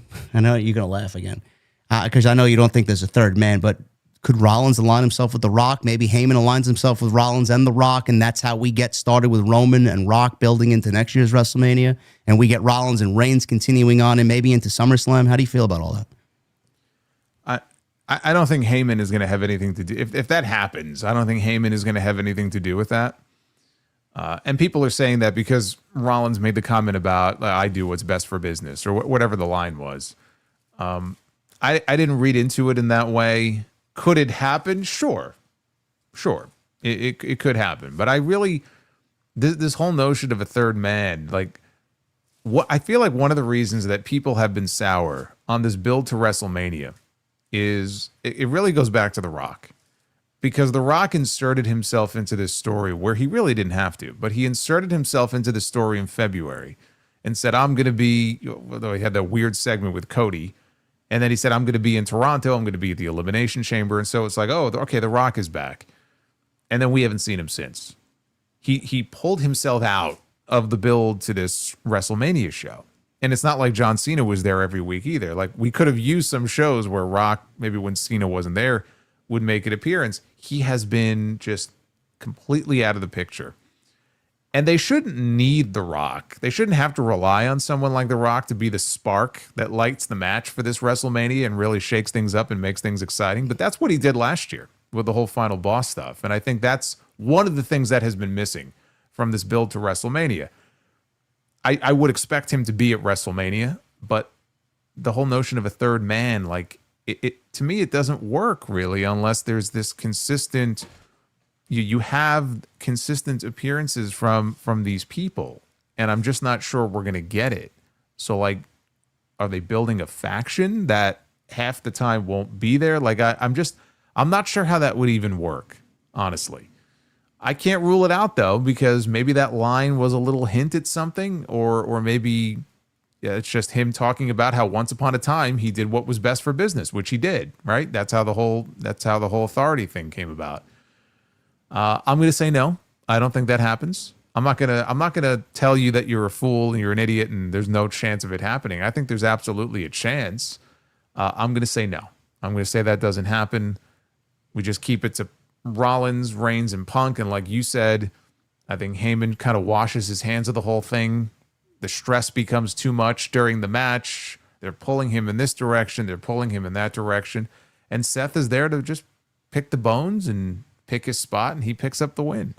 And that's it. I don't think there's any sort of a big heel faction forming here, with Rock and Cena and Rollins. It would be cool, but does it work? If they're not there, does it work?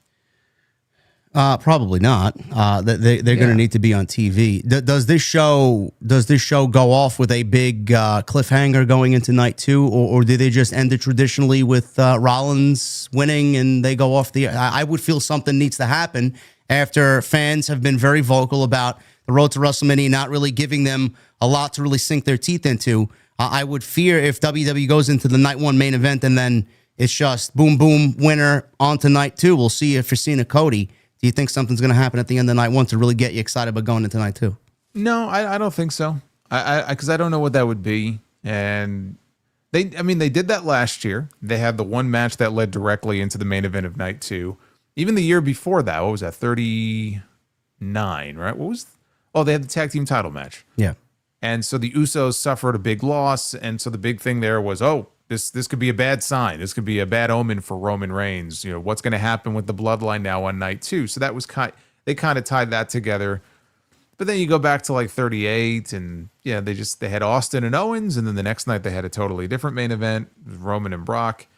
I think it's going to be one of those things where this story is sort of self-contained. It'll play out the way it plays out.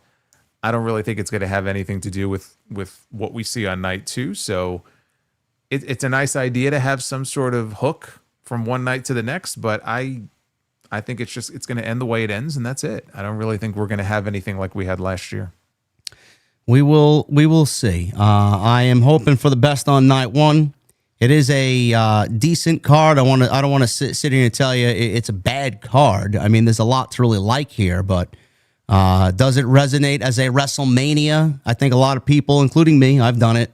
I know Jason's done it. Compared it to last year, you just can't compare it to last year just because of what we got on television. And with The Rock in the main event of night 1, we got the Rock concert. We got that fucking great beatdown, 2 beatdowns actually. One on both Cody and Rollins, and then the one outside his tour bus, Cody's tour bus.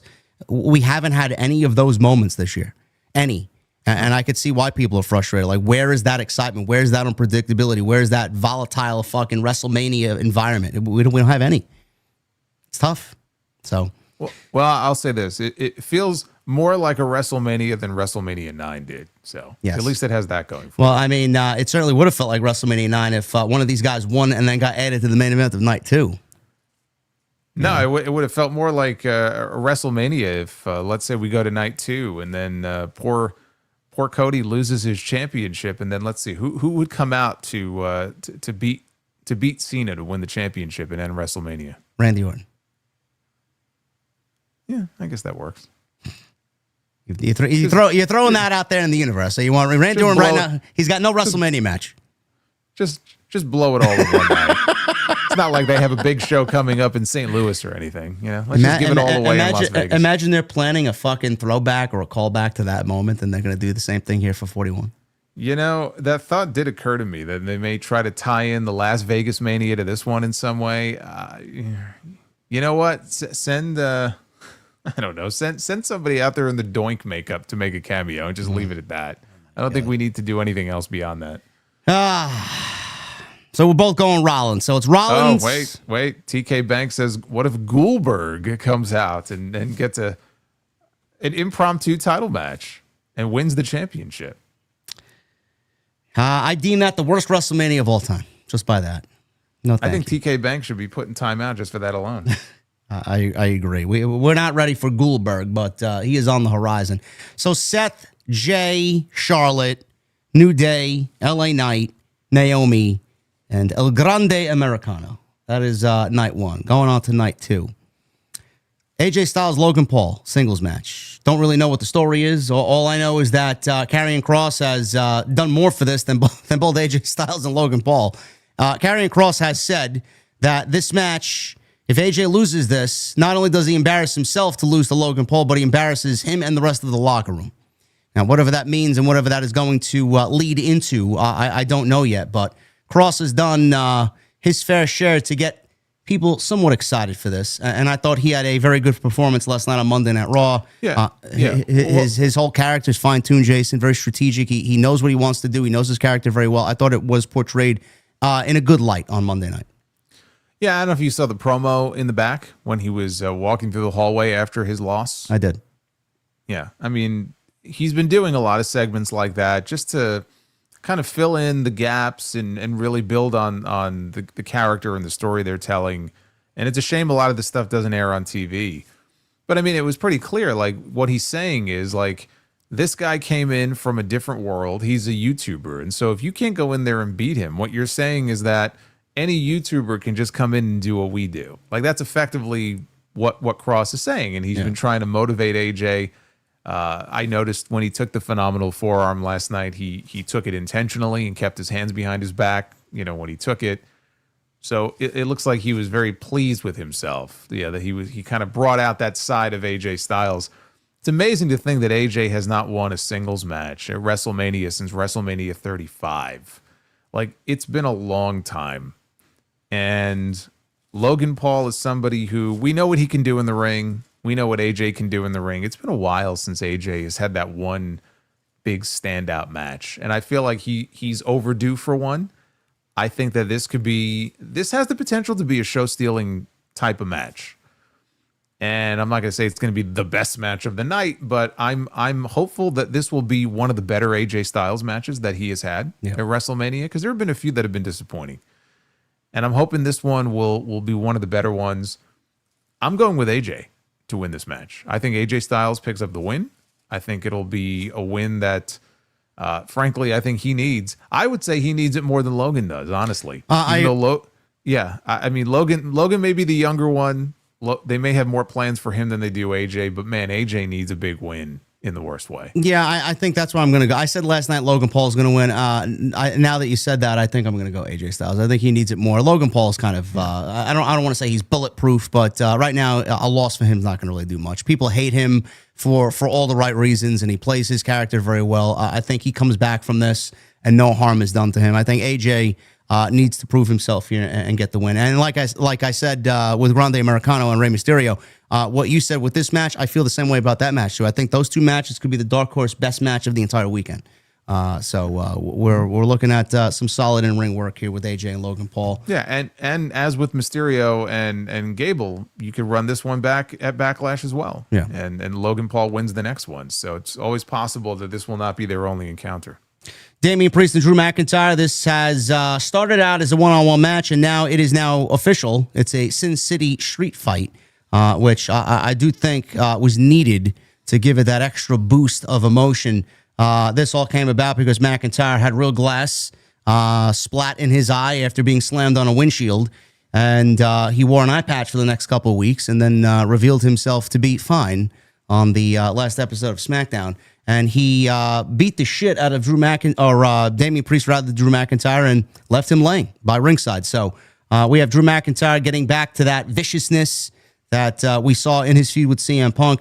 But like I said, Jason, with these two guys, and a lot of fans, a lot of vocal, fans in the IWC said that this is not really a WrestleMania match. This is not, what McIntyre deserves. People were booking him against Cody or Gunther or Roman Reigns. I had booked him against Roman Reigns. Here he is with Damian Priest. I don't want to take nothing away from both of these guys, but you can see why fans are frustrated. But I also said on the flip side, don't doubt Drew McIntyre, because not only did he have the best match of the year last year, the best feud of the year, when he goes and puts his effort into something, I mean, there's literally nobody better. I mean, he's just so fucking great at everything he does. And then Damian Priest, this is not the same Damian Priest from 2 or 3 years ago. This is a different Damian Priest, a more hungrier Damian Priest. He won the championship last year. He really came into his own leading the Judgment Day. He's had some banger matches with Drew McIntyre. So I'm looking forward to this in the sense of the in-ring work. I don't really care about their history going back to how many times Damian Priest picked the bones when Drew McIntyre was at his weakest. I don't really give a shit about that, because they only moved McIntyre onto Punk anyway, and they kind of forgot it for about 6 months and then only revisited it this year because neither guy had anything important to do at WrestleMania, so they figured they paired them together. But I'm going Drew McIntyre. I think Drew McIntyre desperately needs a win. I think he needs to get back on the right track. And like you said, we could say that about a lot of the matches here. I don't think this is a one and done. I think this continues going on to Backlash. I think adding the Sin City street fight stip was a good thing. Yeah. I think it's gonna make the match more fun. It's gonna give it a little something extra instead of just being a match, just another match on the card. I'm also going with Drew McIntyre. I just feel like there are probably bigger plans for him in the near term than there would be for Damian. And it's interesting because Damian Priest, when he broke away from the Judgment Day last fall, the reactions that he was getting on Monday Night Raw were huge. Like him and Rhea both, they were getting huge reactions, and they just felt like a big deal. And he hasn't had that yet on SmackDown. He hasn't been able to recapture on SmackDown what he had there on Raw. So he's still building himself, I feel like, on Friday nights. I don't think a loss kills him. I mean, it might wound him a little bit, but I just feel like McIntyre, he's that guy. He's a guy where maybe even as early as the summer. I could see him holding a championship. He probably should be holding a championship. And neither of these guys are going to be, killed off if they lose. But if I had to book the finish here and pick a winner, who would I go with? Because who do I see, as we advance through the spring and the summer, as a guy that I have bigger plans for? I just feel like McIntyre is that guy. So I think it's going to be a great match. I think Priest will, in the long term, he'll be fine on SmackDown. I hope he can regain some of what he had on Raw. But in this match, I got to go Drew. Yeah, I'm going Drew here. Looking forward to this. It should be a nice little piece of business here on night 2. Braun Breaker, he's walking in as the Intercontinental Champion. He will defend against Penta, Dominic Mysterio, and Finn Balor in a fatal 4-way. Thankfully he's walking in, because I was a little concerned last night. I don't know if you noticed, but he was grabbing his knee after Penta did that splash dive off the top, and he wiped out. It was Breaker, Carlito, and Dom, and he wiped them all out. And then I see Breaker grabbing his left knee, and I'm like, oh shit! Now the referee comes over to check on him, and so I was a little scared there. But apparently he's fine. But I didn't know, because if you remember in the backstage segment earlier, they attacked him and he was holding his shoulder. Yeah. So I'm like, well, why would he be holding his knee unless he tweaked his knee? But apparently he's okay. So we're all good. Yeah, I didn't see that happen last night. I actually caught that this morning when someone posted the clip on social media. Brian Alvarez says he's fine. No harm there and nothing to worry about. So he is walking in as the champion, and things are going to go off as planned. But I really do wish, and I said this on my Monday Night Raw post show last night, Jason, I really wish that WWE at least played up a little bit more, because I know it's probably where they're going to go, but a little bit more going into WrestleMania between Balor and Dominic, the tension there within the Judgment Day. I feel like there's a lot left on the table, at least going into this major match at WrestleMania for the IC title. Penta's there because he won matches. He called his shot. Braun Breaker, haven't really been all that impressed with the run that they've given him with the Intercontinental Championship. I thought him chasing it and doing the thing with Sami Zayn was a lot better off for him. I haven't really felt anything during this current run. And Dominic and Finn Balor, I'm interested to see where they go, if Balor is going to remain or if he's going to be cast out of the Judgment Day. Is Dominic going to lead with Liv Morgan? So at the end of all this, I wish they would have told that story a little bit more going into Mania. And by that, I'm going with Dominic Mysterio to win the Intercontinental Championship. I think they give him the win here. Yeah, I mean, that's what I said on the podcast this weekend. I think Dom gets the win. I think he steals the win over Balor. Yeah. I think he pins Balor to win the championship. And that way you get the title off Breaker without having to pin him or Penta. And you can continue the story where it's going with Balor and Dom, because Balor was so happy, right? He's like, I'm going to go to Adam Pearce and, get myself a championship match at WrestleMania. And then it was Liv Morgan who was like, all right, well, then I'm going to go to Pearce and I'm going to get you in there too. And so she was the one responsible for getting Dominic added. And so it'll just rub salt in the wound. It's bad enough that Dom got added. And he no-sold it too. Balor was like, hey, the more the merrier, right? When they brought it up in that backstage segment. It'll just be salt in the wound if Dom is the one who wins the title of all people and steals the pin on him. And that way this Judgment Day implosion can continue from there. So, yeah, I think Dom's the one. I think he's going to pick up the win. Speaking of Liv Morgan, she and Raquel Rodriguez walk in as tag team champions, and they will defend against Bayley and Lyra Valkyrie, who is also the Intercontinental Champion in the women's division. I'm going Liv Morgan and Raquel Rodriguez. No reason to take those belts off of them, especially if Dominic is going to win the Intercontinental Championship like we predict. And they're going to both lead the Judgment Day. I think they look a lot better, both as champions. Plus, they just put the belts on them.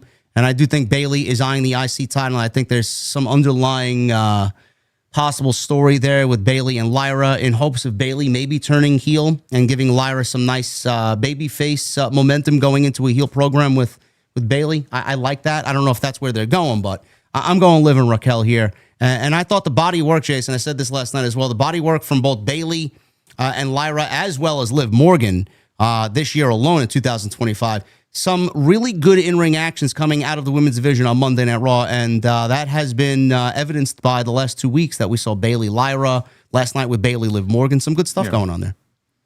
Yeah, I mean, I would say Liv, I think, has been the MVP so far on the women's side. Agreed. This year, and that even extends into last year. But like, I go back to her performance in the Elimination Chamber, and she took some punishment in that match. She doesn't care. Like, she was doing spots in that match with Bailey last night. She did she did something off the apron where it was like I think like a drop kick off the apron. She did the three amigos. She did the third amigo off the steel steps. Yeah, but she also did a drop kick off the apron where it was like it took more out of her than it did, Bailey. But she doesn't care. Like she'll throw herself around like she doesn't give a shit. And I thought that match was pretty good last night. But Bailey won.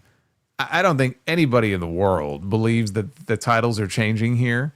So yes, Liv Morgan and Raquel are walking in with the titles, and they will be walking out with the titles.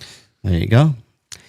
The Women's World Championship. Io Sky, Rhea Ripley, and Bianca Belair. The triple threat match that everybody thought should have main evented night 1 is happening on night 2. Triple H is a sly devil at Paul Levesque. So this match is happening on night 2. I, for the most part, have enjoyed the work of all 3 women. How we got here is a little convoluted, a little ridiculous. Adam Pearce is to blame for a lot of what happened here. And he put Bianca in that position of special guest referee. Rhea Ripley was basically a child through all of this because she cost herself the championship by shoving Bianca, who sat out there for the first Io Rhea match. And she picked a fight with Bianca, who was just out there looking at who she was going to wrestle at WrestleMania. And Rhea cost herself the title. We then get Rhea kind of cutting this very impassioned promo, and she's on the chase again as Io is in the middle of a Rhea and Bianca tug of war, Jason. It's just Rhea and Bianca and Rhea. Io feels like a third wheel. She feels like the odd woman out. Enough of this disrespect, enough of treating me like an outsider. You guys are wrestling me for the championship, not the other way around. I'm the champion. And it devolved into a triple threat match to where we see now, because of the special guest referee stipulation, where Bianca basically said, fuck this shit, and threw the match out. So now here we are going into WrestleMania, and I'm hoping for a Bianca heel turn at some point this year. I don't know if we'll get there. Rhea Ripley's too over as a babyface to even think about turning her heel, so I don't think they're going to do that. I do think Rhea and Bianca are on a collision course for something happening this year, possibly at SummerSlam, maybe Evolution. But all in all, I'm going with Io retaining the championship. No matter what you think, I'm going with Io winning the championship here and her walking out as champion. Yeah, Io Sky is my pick to win. I don't see Bianca going to Raw. That's the thing. If she wins that championship, she has to move over to Monday nights, and I just don't see that. Yeah. So that leaves Io and Rhea, and Rhea just lost the title to Io. I think that whatever's going to happen in this match with Rhea and Bianca, Io has been the one who has almost been cast aside like the fifth wheel. Like, she's always getting pie-faced or shoved out of the way, and she's the champion. So all the disrespect that she's had to take, I think that she'll get her win here, as she should. I think she should win this match. But the main reason I can't go with Bianca is just because I don't see her moving to Raw. And I still feel there's unfinished business on SmackDown with her and Naomi and Jade. I'm not convinced that she's out of that story yet. Naomi is still talking like, Bianca won't talk to me. Like, she's still trying to be her friend. So that has to play out on SmackDown. So I'm going with Io to retain. Io will retain and walk out as women's champion. And the main event, the reason that we're all invested for the most part in WrestleMania, Cody Rhodes, John Cena, the heel turn that happened at the Elimination Chamber. Everything took a dramatic turn with John Cena's retirement year. Cena won the men's chamber, earned the title shot against Cody Rhodes for the WWE title at WrestleMania 41. And in the moment that shocked everybody, Cena turned heel for the first time in nearly 2 decades. He lured Cody Rhodes in for a post-match hug, and then Cena attacked him with a low blow, selling his soul to The Rock, with Travis Scott out there, who is rumored to also be at WrestleMania on Sunday night. This betrayal really got everybody excited. I'm sorry, Jason. Think he's got a receipt coming? Who? Travis Scott? Oh, yes, absolutely. Absolutely. He's getting whatever he did to Cody, he's getting that right back ×2. So Rock has not been on television. He's obviously the TKO board of directors, or he's on the board of directors. He holds a lot of power. He tried to bribe Cody Rhodes, leading to him selling his soul to become a corporate champion. Rhodes rejected that, which Cena's heel turn showed us he accepted the offer from The Rock, we think. We haven't even seen The Rock on television to even forward that narrative. Cena's heel turn, obviously first started, Jason, with resentment towards the toxic fans and the fans and how they treated John Cena throughout his 20 years. He viewed them as, inauthentic, and he just put them down in every sense of the word. And this mostly happened on WWE's European tour.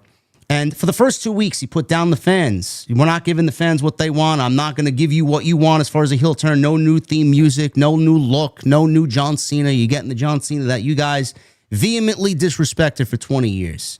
So for the first 2 dates of those European Monday Night Raws, we got John Cena versus the fans. And it was the third week where we got John Cena versus Cody Rhodes.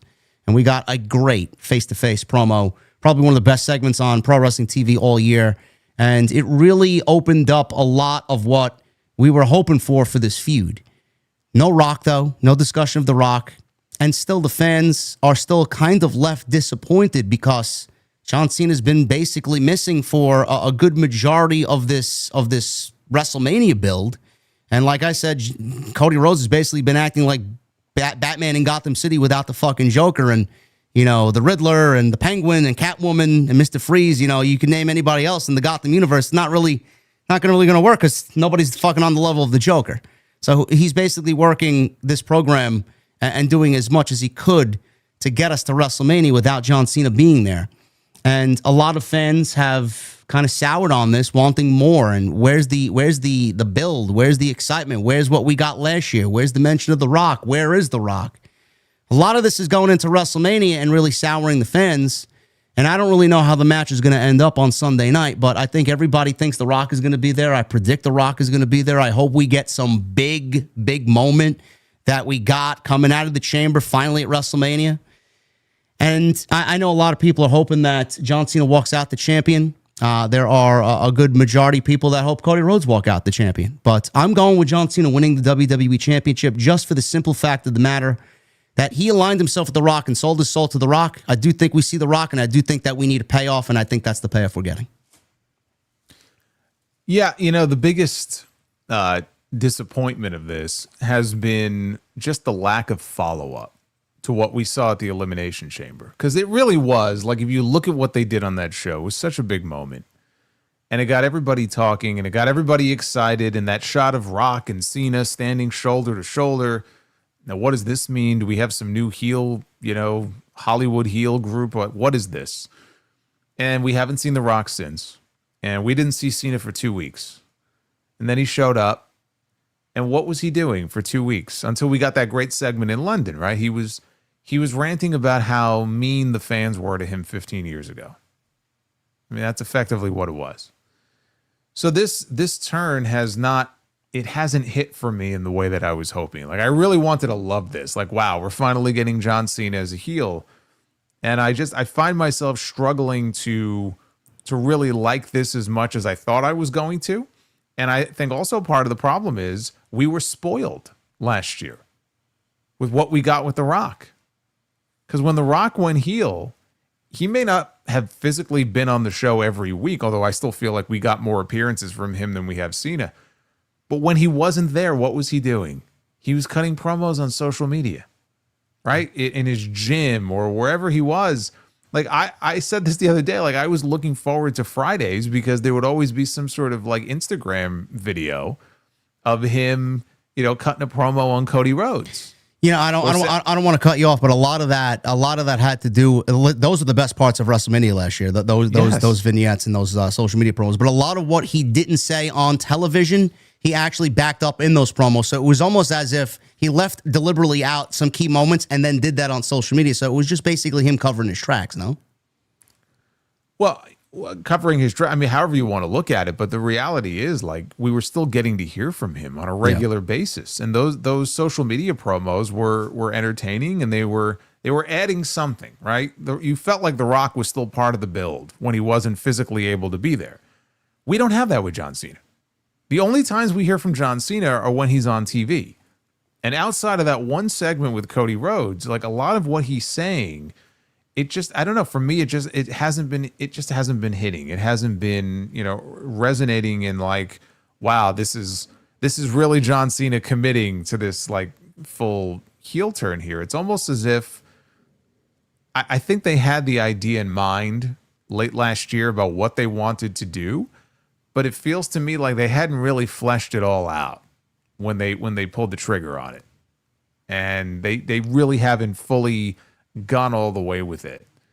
And so to me, that's been the biggest disappointment of this entire thing. It just, maybe we'll start to get that coming out of WrestleMania, maybe because they keep adding dates, I noticed, to his schedule. So we are going to get to see, hopefully, a little bit more of John Cena, coming out of WrestleMania. But as far as the match itself, I also am going with John Cena. I think John Cena is going to win his 17th World Championship. I think he's going to set their, quote-unquote record. Even though it does feel like it probably should be more of a babyface, like a celebratory moment, I feel like he's going to win. I feel like the best path here is for him to win if he is going to be around a little more often. Because what I don't want is for him to win the world championship and then we get him the following week and then we don't get him for 2 weeks or 3 weeks and then he shows up. And see, that's what I'm a little worried about. And I was saying before, like the only time we hear from John Cena is when we see him on TV. We don't have him on X or Instagram, posting videos and cutting promos. He's posting motivational quotes, which is what he always does. So we only get to see him and enjoy him when we see him on TV. If he's committed to this and if this, plays out with him in the way that I hope it does, where, he can go back and forth on television with a Randy Orton and with a CM Punk and we really get some fun stuff from them. There's just so much gold there with him as the heel defending champion over these next few months. And we have Backlash in St. Louis on May 10th and we know Randy Orton is going to be in a big match, probably the main event on that show. I think heel Cena defending the title against Randy Orton at Backlash. It has to happen. Heel Cena as the champion defending that title this summer against CM Punk as the babyface. It has to happen. They already planted the seeds for it after the Elimination Chamber with what Punk said about him. Just those two alone. And then in the end, who does he put over? Who does he drop the championship to? Cody Rhodes. Yeah. I still think at the end of all this, you have to circle back to Cody because Cody is your guy. And then you get John Cena putting over Cody Rhodes. And that could be where his redemption story begins. And then by the time we get to the end of this year, he's solidly, babyface John Cena. And then he can get the celebratory send-off, in his retirement year. But I think there's more fun to be had. And there's more fun matches to be had if Cena wins and then goes on to wrestle all these people that I just said, as opposed to Cody just going, okay, he hits the 1 year mark. And then what? I mean, I guess they could go right into Cody and Randy, which is something I'd also like to see. But I just think there's more fun to be had if Cena has even a short run as the heel world champion. And I'm hoping that that's what we get. Is The Rock's absence here a deliberate strategy to make his WrestleMania appearance feel like more of a bigger deal? Do you think that they've done this purposely to keep him off television? Do you think he's also going to cost Cody Rhodes the championship on night 2?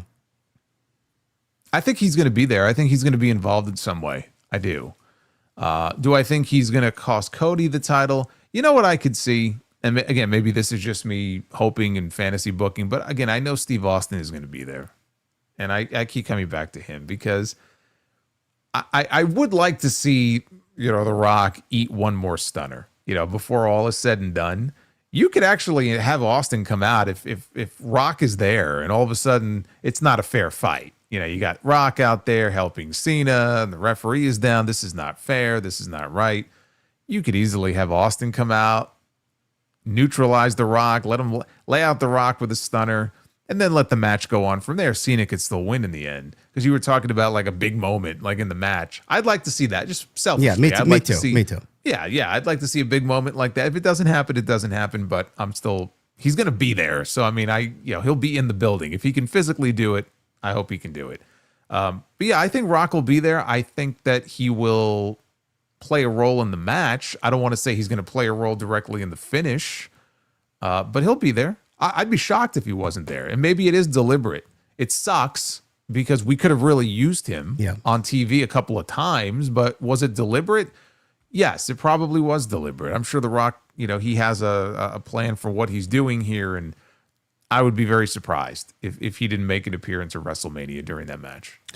I think we are going to get Cena winning the championship. I think coming out of this, Rock is going to help Cena win. I think a payoff is needed.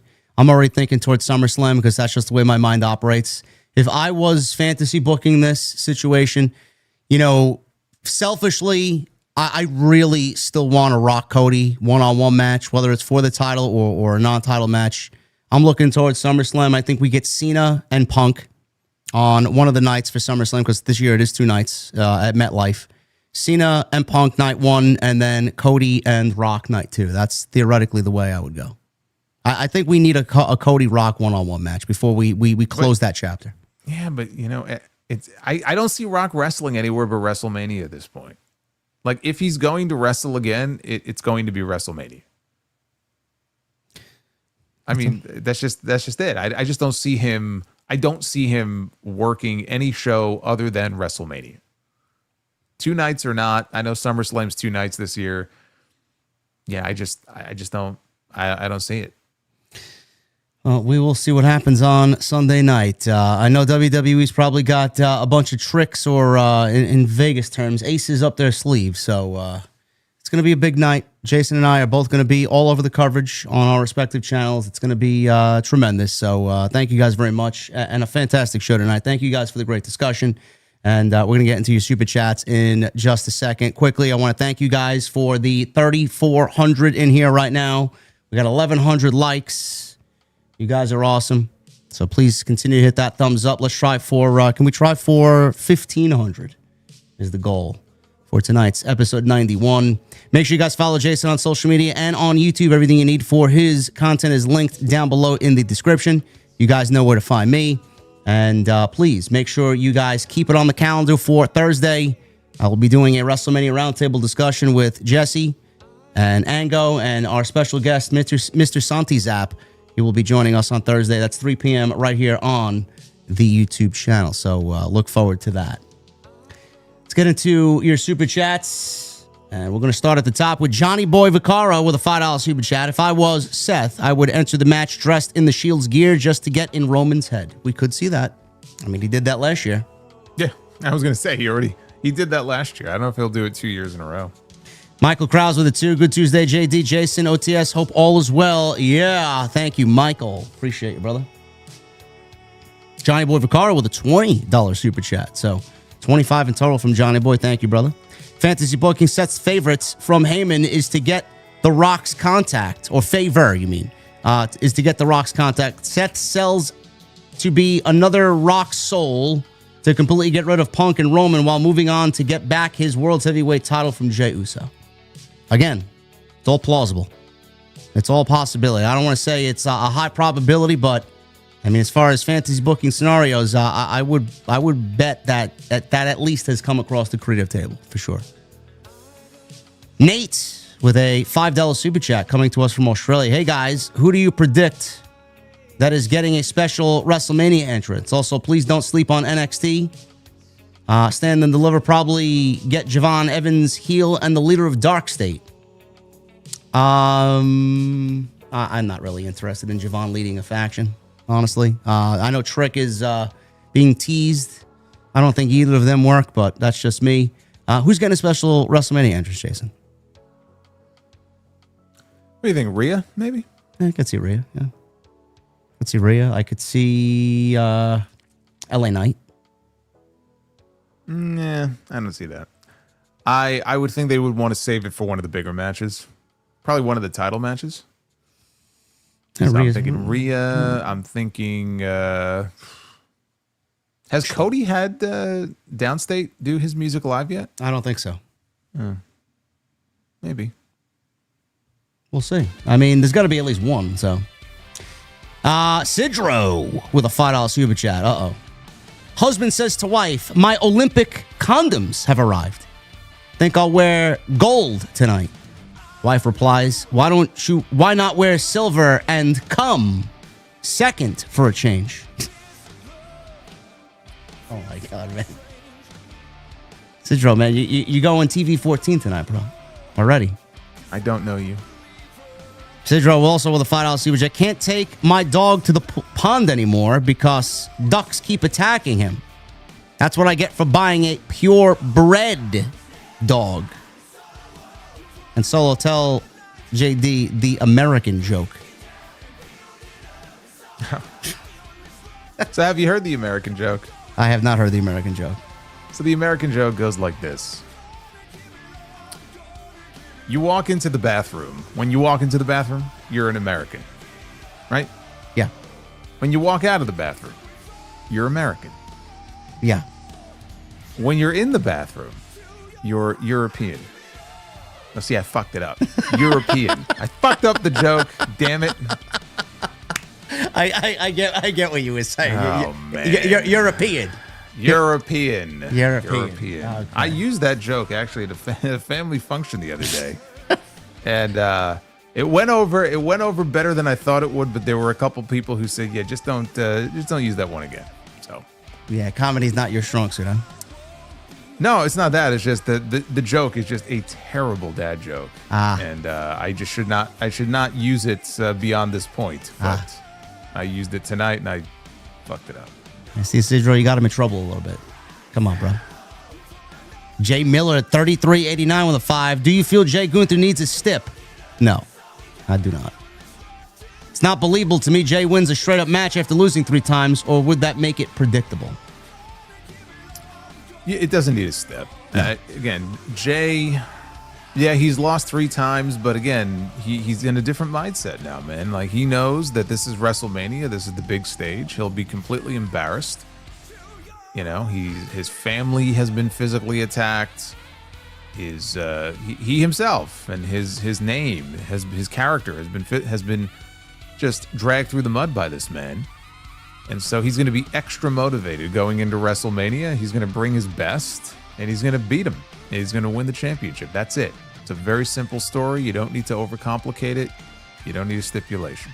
I'm looking forward to it. Devil Jinx with a 5. 2 main events have me hooked. Tiffany vs. Charlotte is a dumpster fire. Hope it's like WrestleMania 31. Mid-build, but great matches. Trying to care about Jay versus Gunther.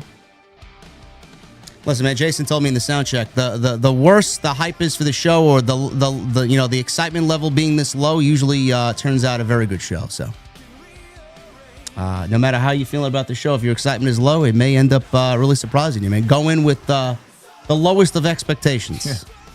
You won't get disappointed that way. I use that in life. Just yeah. Go with the absolute lowest expectations, and you'll never be disappointed. There you go.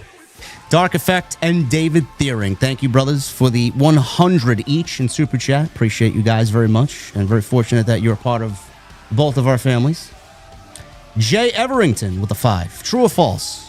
WWE could get the same quality entrance music by using 100% AI as it's getting from Def Rebel. Absolutely 100% true. I think it probably would be better, honestly.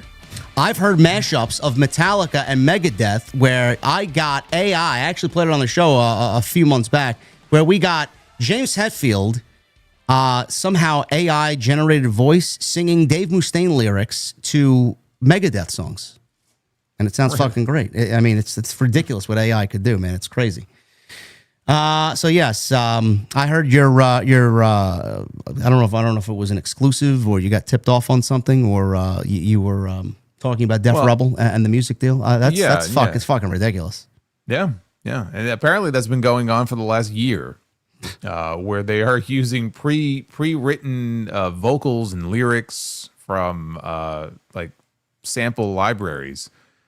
And I mean, they've relied on sample libraries before, even Jim Johnston has, but just to kind of just give the music a certain sound, and then from there they kind of tailor it to the particular character. But they don't even do that anymore. It's like nothing is geared towards a specific character, like hardly ever anymore. And now it's even worse because they're not only are they using like sample tracks, but like actual lyrics and vocals from other people, and maybe they're kind of altering the voice a little bit, but like there's no originality whatsoever that goes into this music. And they gave a couple of examples. Like one of them is Dakota Kai's music, and then there's a group in NXT with Fallon Henley. Gosh, I forgot the name, but Fatal Influence. Fatal Influence. Yeah. And they were giving specific examples, in the story. of like, yep, this is the vocal from this person, and this is what they did with it. I'm like, you talk about laziness. Like, it's as bad as you think the music situation is in WWE, somehow it's even worse. It's one thing I hate, man. It's soulless music, man. It's just one of the most important pieces to anything, especially pro wrestling. It's just like treated like whatever. You know, everybody complains about it. Nothing's been done about it. I don't really understand it. We got a $70 super chat. Absolutely. Fire Panda coming in with the $69.99. What advice does Michael Jackson give to men who have trouble falling asleep? Just beat it. Fire Panda, not you two. Not you two, Fire Panda. Listen, man, Sidro's an influence to everybody. A bad influence. Fire Panda. Fatal influence. Fire Panda, thank you for being here tonight. Appreciate you. Hey, Jackson with a $4.99. Possibly going to the biggest week. Possibly going to be the biggest week of your streaming careers. Good luck, boys. I don't know if it's going to top last year, man. Jason and I had record numbers last year, man. I don't know if it's going to happen. Yeah, last year, it wasn't just crazy like WrestleMania, but like February, like the biggest February ever. Yeah. March. Yeah, like numbers were being achieved in February that you heard all through your YouTube career. It's the slowest month of the year, man. Revenue's at an all-time low. I mean, you want to see my fucking income for February, man? Not even close. Yeah, which it usually is because it's the shortest month on the calendar, so you have less days to work with. But between the Vince McMahon stuff and the Rock stuff, it just all happened at one time. Oh, my God, man. Jeez. I'd upload a fucking video on some random Rock news story, man. Instantly, 70,000 views. Fucking crazy. Yeah. We didn't have that this year, which, again, as a content creator, we missed that. But hopefully we get something happening on Saturday and Sunday. Sidro with a $5 super chat. William Shatner once tried to start up his own lingerie company for women. I would be worried if it was for men. Unfortunately, Shatner panties turned out a terrible choice for a brand name. Shatner panties. Is that a joke or is that a real thing? Is that a real thing that happened? I don't even know anymore. Oh my God, man! No. I don't know. What do you mean? Shatner panties? Like she shat her panties? I don't know. I thought there was going to be like a beam me up Scotty joke in there somewhere. Oh my God, man. Sidro, come on, bro. Tarnished. What is this? Tarnished Kakarat with a $10 super chat. Having a rough 2 days, but can always rely on JD and Solomon's help. Find an escape for a couple of hours. Thank you both for what you do. Tarnished, I appreciate that, brother. Thank you for being here, man. Thank you, brother. Jay Everington with a 5. Mariah leaving is a bad sign for AEW. Remember when they were the cool insurgent brand, taking out the touch of Evil Empire? Feels like a lifetime ago. Well, the Evil Empire is not so evil anymore with you-know-who gone. So everybody now wants to give it a shot. And listen, man, it's like playing for the Yankees, man. You play baseball as a young kid, and you dream of playing for the New York Yankees, man. It's the same thing, you know? Armando with the 25 months. Thank you, brother.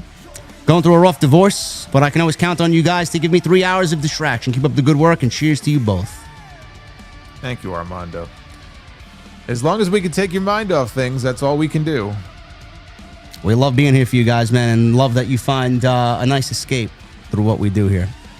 WrestleMess with a $4.99. The best part of Mania 9 was Heenan talking about Hogan's swollen black eye. Heenan's always great. Heenan was always the best part of any pay-per-view, honestly, with his commentary. Yeah. Well, I mean, I loved they mentioned how he came in backwards on the camel at that WrestleMania, and that was his idea because he thought it would be funnier because he was the man. Yeah. And then Macho Man lifted up his toga to show his... I didn't need to see that. Yeah, that I got to see more of the brain than I had bargained for watching this. Yeah. And Shawn Michaels, by the way. We didn't talk about that crotch shot. Well, there's a reason we didn't mention it. I know, but I wasn't expecting that. That caught me off guard. Yeah, I know. He even said, whose camera angle idea was this? Holy shit. Really. Hollywood guy with a 5. I feel like if Stephanie Vaquer was in AEW, she would wrestle a handful of times, then not be booked again. I'm glad she chose WWE. Look at her now. Listen, we don't know what the future would have held. Who knows? But did, in my opinion, she make the right career move? Yes. I think she did just fine there. Ice Rain J with a 10. Paying my troll fee. Well, did he troll? Did Ice Train J troll Jason or me? I don't know. I wish all the trolls would pay a fee for trolling us. They should. Michelle with a 2. What do you see Seth Punk Roman doing after WrestleMania? I think Punk's going to win Money in the Bank, and I think Roman and Seth are going to feud after WrestleMania.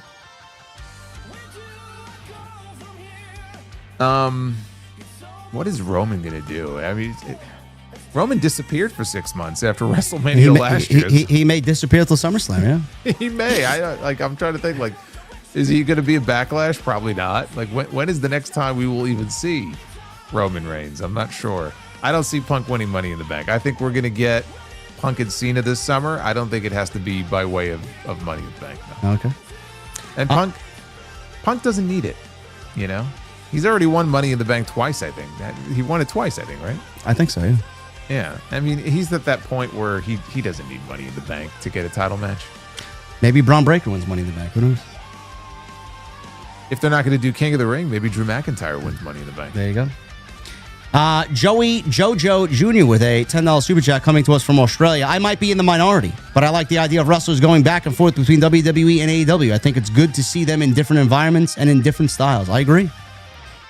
Just like free agency in any sport that you watch, basketball, baseball, you know, it's going to be defections back and forth. That's what made the Monday Night War so fun. I don't mind it at all. The Bastard with a 199. Thoughts on Hank and Tank? I love this tag team. It's all right. Again, Jason and I take in as little as NXT as possible. I catch up and I keep up with clips most of the time, but couldn't really give you a fair assessment. But from what I've seen, it's whatever. Hugh G. Rection with a 5. Coming to us from the United Kingdom, the most logical explanation for Dean Ambrose's favorable booking in AEW is that he must be letting Tony Khan have a turn on Renee Young. Oh my God. Renee Young does not work for AEW. That's Renee Paquette. You guys are crazy. You guys are crazy, man. Thank you, Hugh G. Rection, with a $5 super chat. Hollywood guy with a 5. Does anyone know when Deonna Purrazzo's contract is up? She needs to leave ASAP. I don't know, and quite honestly, Hollywood guy, I don't care. She doesn't. I don't know. She just doesn't seem very enthused. Yeah. That's just my sense. Yeah. Jonathan Peters with a $4.99. Crazy Naomi versus Jade is the first non-title singles women's match that wasn't a catfight or a Playboy match that they've done only one on the pre-show, and that was Liv and Natty. Oh. Well, I mean, minus all that nonsense, I'm just happy that Naomi's getting a fucking singles match on WrestleMania. That's all I care about. Demeter Bullion, the fool but very cool. Do you agree? Solo with a $7.99. 2 questions. Do you think Kenny Omega versus John Cena would be a huge match compared to Xavier Woods and Otis? Question 2. Booga Wooga Chunga Punky Dunky Do with a $7.99. Demeter Bullion.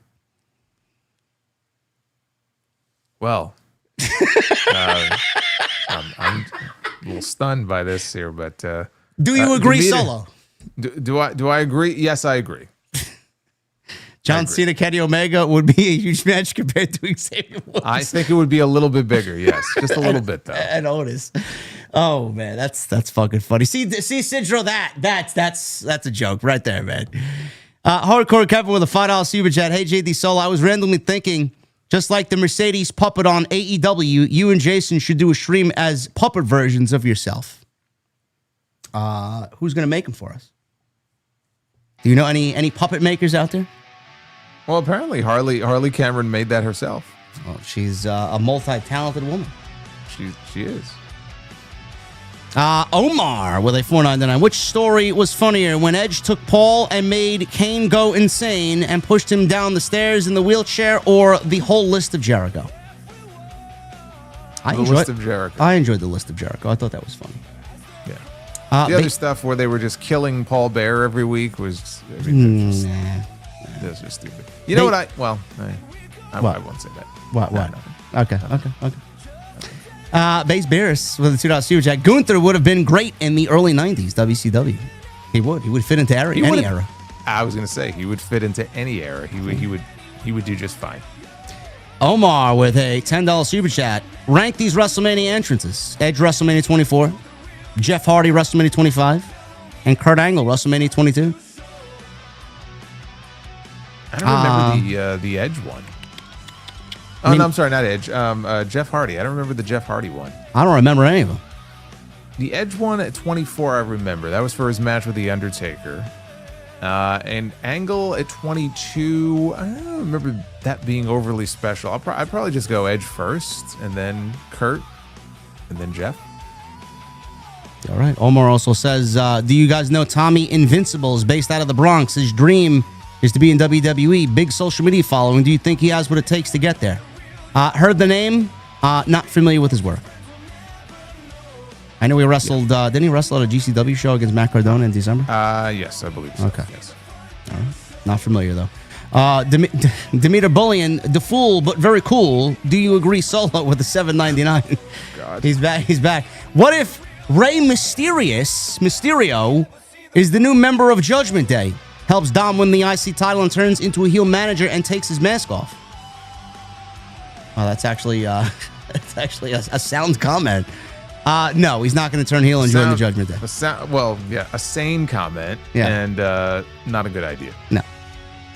If Ray is going to lose his mask, it's going to be in a retirement match against his son. Yeah, I agree. Cody with a 2.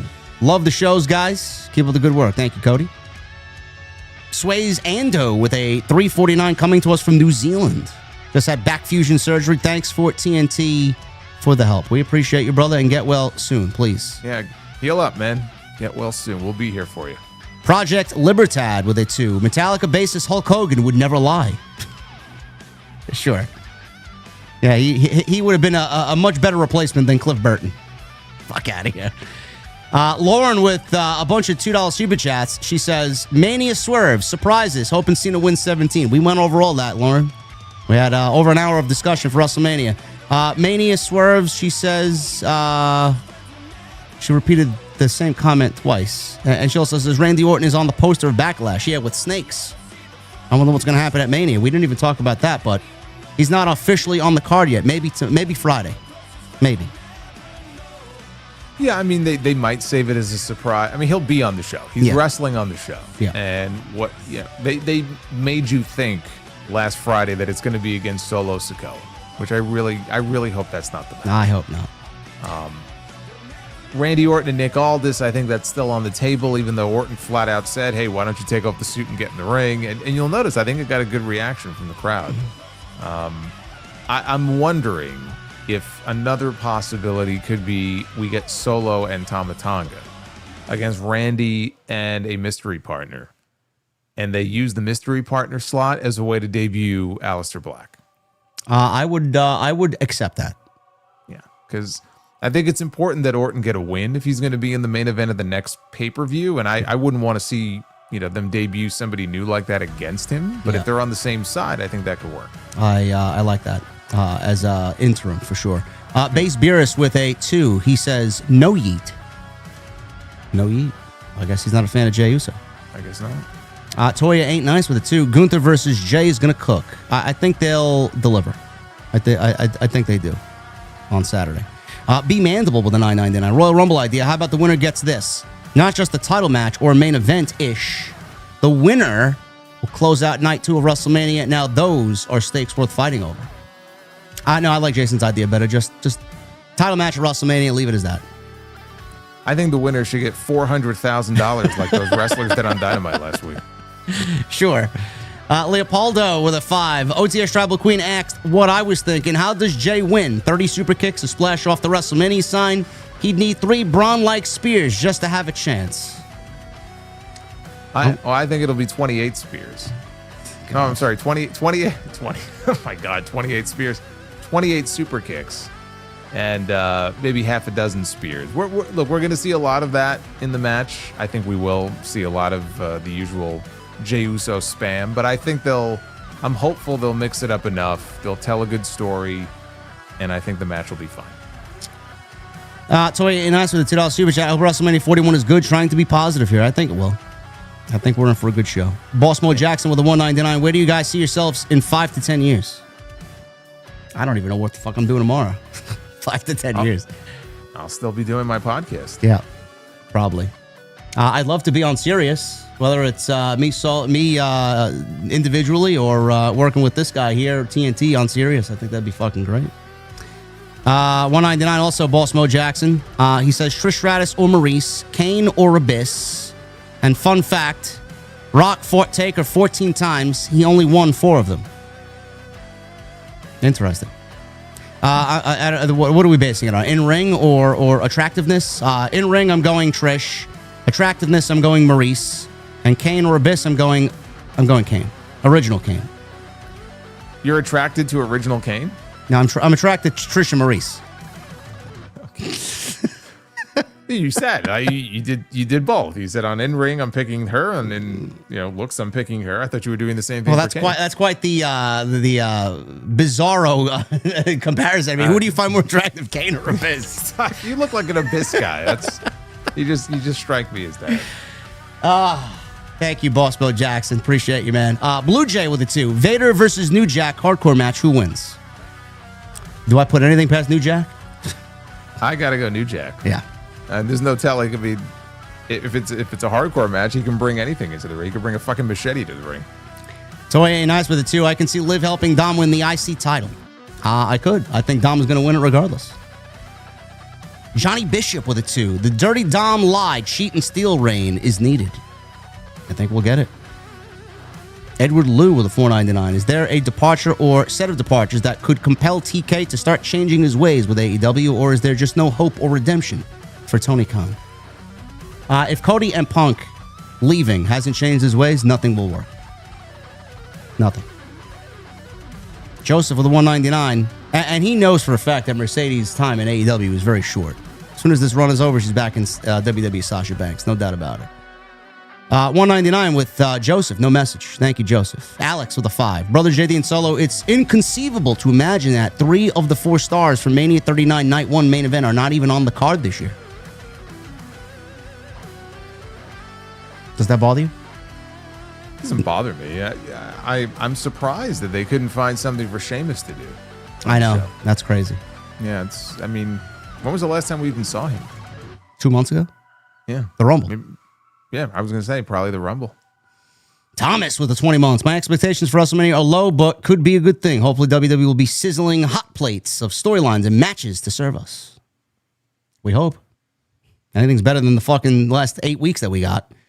Alex with a 5. Who's commentating did you guys enjoy more? Heenan in WWE or Jesse in WCW? Heenan, no doubt about it. Heenan. Yeah. Sidro with a 5. How many incels does it take to screw in a light bulb? None. They just sit in the dark, blaming the bulb for not screwing them.